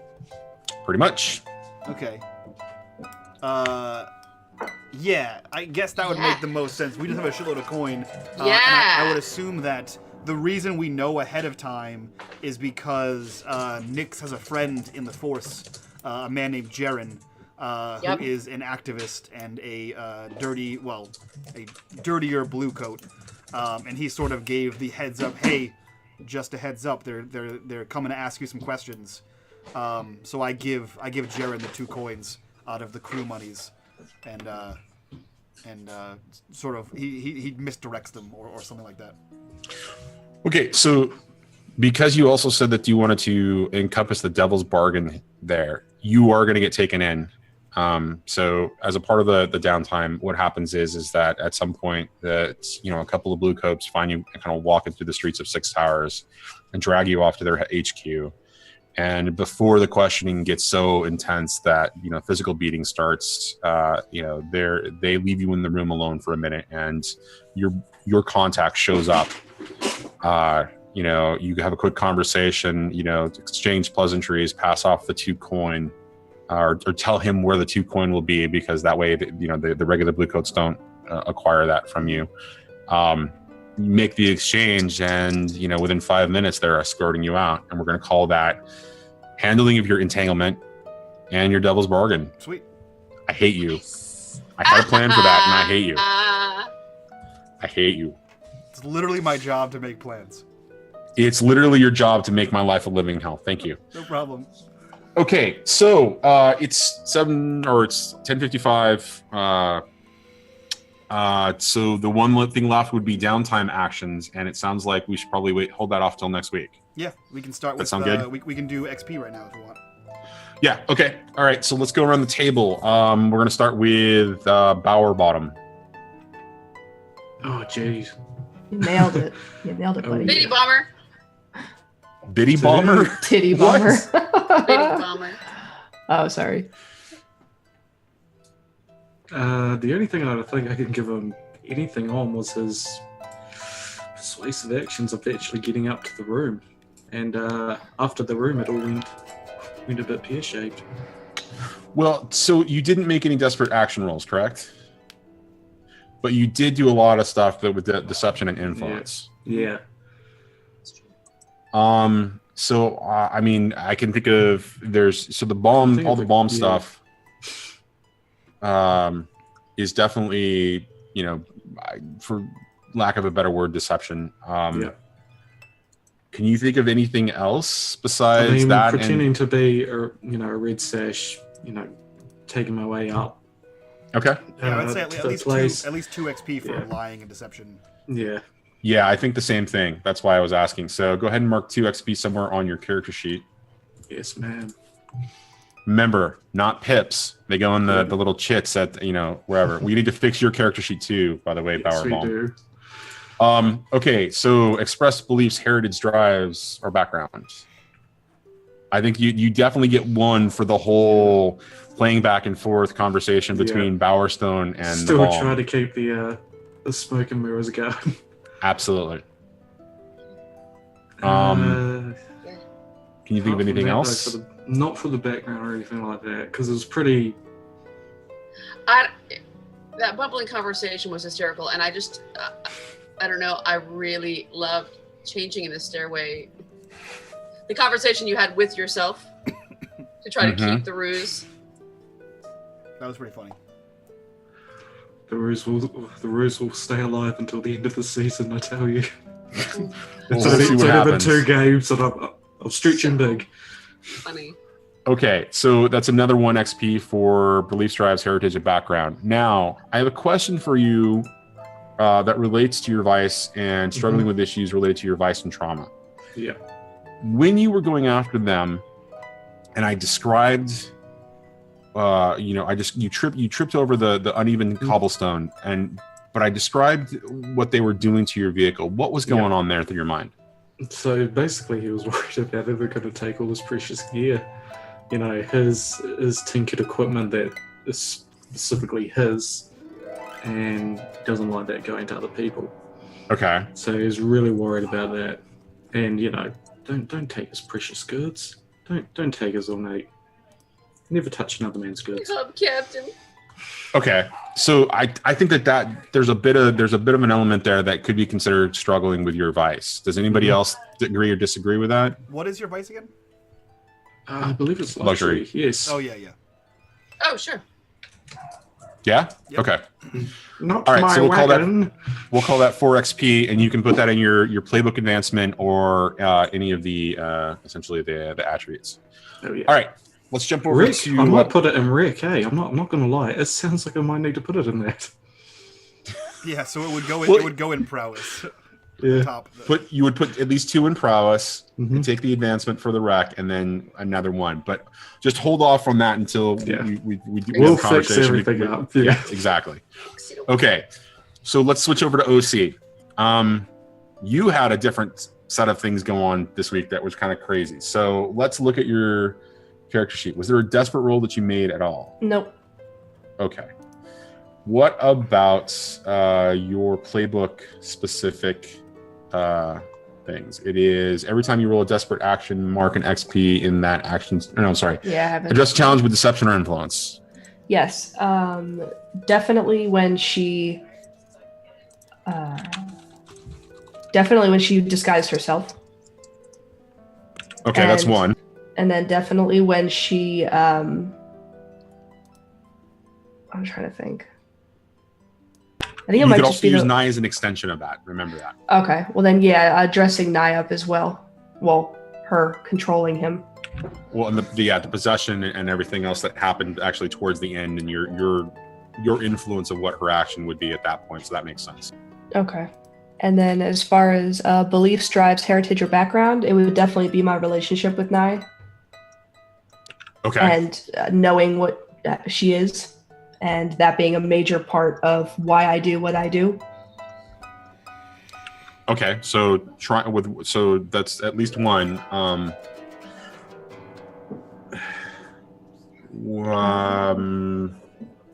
And I didn't do any vice or trauma. I don't think. Okay. So that sounds like 3 for you this time around. Yep. Okay. Cool. And then just go ahead and place those, and we can deal with advancement off screen. All right. Let's go with Violet. Hello. You definitely made a desperate action this time around, Yes, I did. and that was for attunement, correct? Yeah. Okay. So absolutely, you get that 1 XP notch right in there for the attunement. Oh wow, that's cool. Yeah, you don't get the dot in attunement itself. You get it in that resolve essentially. It goes into that field right there. Resolve. Yeah. So from there, shoot. Okay. So let me look at this. So your character sheet, would be the mark on the resolve. All right. So from there, Did you already add me? You already added it? no, I did not. Okay. So you Cool. just go ahead and add it. I did. All right. Okay, great. Now, from there, address challenge with knowledge or arcane power. I can think of 2 cases at least where you did that. Yes. One is the attunement roll downstairs where you're Yep. trying to do the spirit hook, and the attunement roll as well upstairs when you look The around for the specific crit. things in the room. Yep. So that's going to be 2 XP there. Yep. What about express beliefs, drives, heritage, or background? Can I make a case for that with playing with all the guys? That's my How is vice that- and my background, because I was using arcane stuff in my background of being a whisper to toy with all of them. Okay, I could see that drives, or your heritage drives, beliefs, or background. Absolutely. So that's at least 1 there. Is there an argument for anything else? I just used I didn't indulge my vice really, but I used my vice on them. So I did a little bit more reading on what happens when you How does talk that about when you're doing XP with struggling with issues from your vice or trauma. It's not directly related to indulging. It's Okay. about dealing with situations that are related to. So in the case of pleasure, or it would be you struggling to make a decision to indulge, or to not get involved in something that would otherwise give you the type of satisfaction that indulging in your vice and decreasing your stress would do. So I guess we're going to call Walking away that from a plate of cookies. right. Exactly. So I guess we're going to call that 4 then. All right. So that would be 1 XP in resolve, and then 3 XP for anywhere that you want to put it. Anywhere that I want to put. Can I put them in the playbook advancement or no? Sure can. They can go there. Heck yeah. Okay, next, let's talk Thanks. about you. Cool. So I have 1 desperate action in. You definitely did. In Sway. So I put a point there. Let's see. Every time I assess a challenge with calculation and conspiracy, I think I did that 100 times over this episode. Sure. So 2 points there. I could say my heritage at least 1 point for the time I spent in Aruvia and the awesome accent I pulled off. Absolutely. That's my heritage and or background because I spent some time in there. I guess it's not my heritage, it's more my background. And then I would say possibly 1 point for struggling with my vice in the amount of times I killed people and didn't indulge in my vice. I got into like 4 physical fights and didn't. Well, I guess I did kind of destroy 2 of their faces. No, but that was from last session though. That's true. So So I did kill these guys quickly and then left immediately and didn't take the opportunity to indulge in my vice of causing more and more pain. That's a stretch. Okay. But I'll throw it out there to see if you guys what do you guys think. yeah, I think it's up to the table at this point. I think it's okay. But it's really Yeah. what do you guys think? I say yeah to that. I think it makes Yeah. sense. Yeah. Sweet biscuits. Okay, great. So that's 5 for you then. Yep. Because that's 1 in the resolve, and then 4 that are based on other factors. Sweet. Yeah. That's me. Got it. And then we start next session with downtime. Yeah, and I get the impression that downtime for you guys is going to be really, really interesting. Because it'll be the first time that some of you are going to need to do indulge in vice. Mm-hmm. So we're going to see the effect of that, and I don't think that you're going to have a situation where there's going to be an overindulgence, which would be interesting. But there's also some ongoing downtime projects, including whoever this particular person is that you've rescued, quote unquote. Oh, I have questions for that boy. Oh, I'll bet you do. All right, I guess with that, I'm going to turn it back over to you, Mike. Thanks. So guys, this has been episode 4 of 6 and 20, the Shroud here. As I said before, this is a very unique experience campaign. This is a campaign collaboration between 3 streamers, myself, VideoStoreCowboy, and Not So Speedruns. VideoStoreCowboy has his own channel. He runs this game here on Wednesday nights from 8 to 11, and then tomorrow night, or on Thursday nights rather, at Not So Speedruns from 8 to 11 also. We are 2 crews, 1 town, or 1 city, doing crimes, sometimes in direct conflict with each other.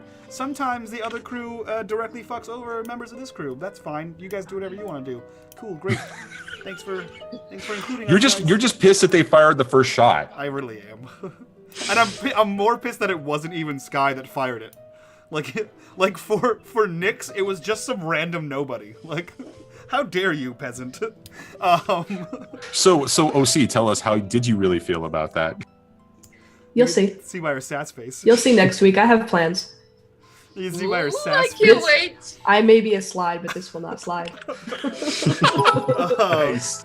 So guys, Yes. this is unMadeGaming. We do a lot of D&D streams on here. We stream Tuesday and Thursday from 7 to 10 p.m. playing D&D 5e. We have this game here on Wednesdays. More games to come in the future, and tune in June 17th because we have a 12-hour stream. I'll be there. Obviously, Johnny will be there. Ginger Ninja will be there. And it is a charity stream for Extra Life. So before we do a raid on our friends, let's go around the table and re-introduce everyone here. So we'll start with our wonderful, awesome, amazing Dungeon Master. Johnny, who are you? What are you doing here? And what do you think about tonight? So I'm Johnny. I run the Video Store Cowboy channel. I want to give a quick note that won't be running the Thursday crew tomorrow night on over on Speedy's channel. It turns out I'm going to town. So we're going to do a reschedule on that. We're trying to figure that out right now, so we'll do an announcement. But we will be back next week on Thursday, and then again back on Wednesday for this particular show. So we will just follow us all on Twitter. We'll make sure that everybody gets information about that when that happens. Otherwise, you can find me here next week running this again. I'm looking at doing some variety streaming very soon, so I'm working on that right now, and also talking about putting together a show of my own on my channel. So more information will come out soon. Thanks, guys, for the great, RP/action/ just like kind of craziness.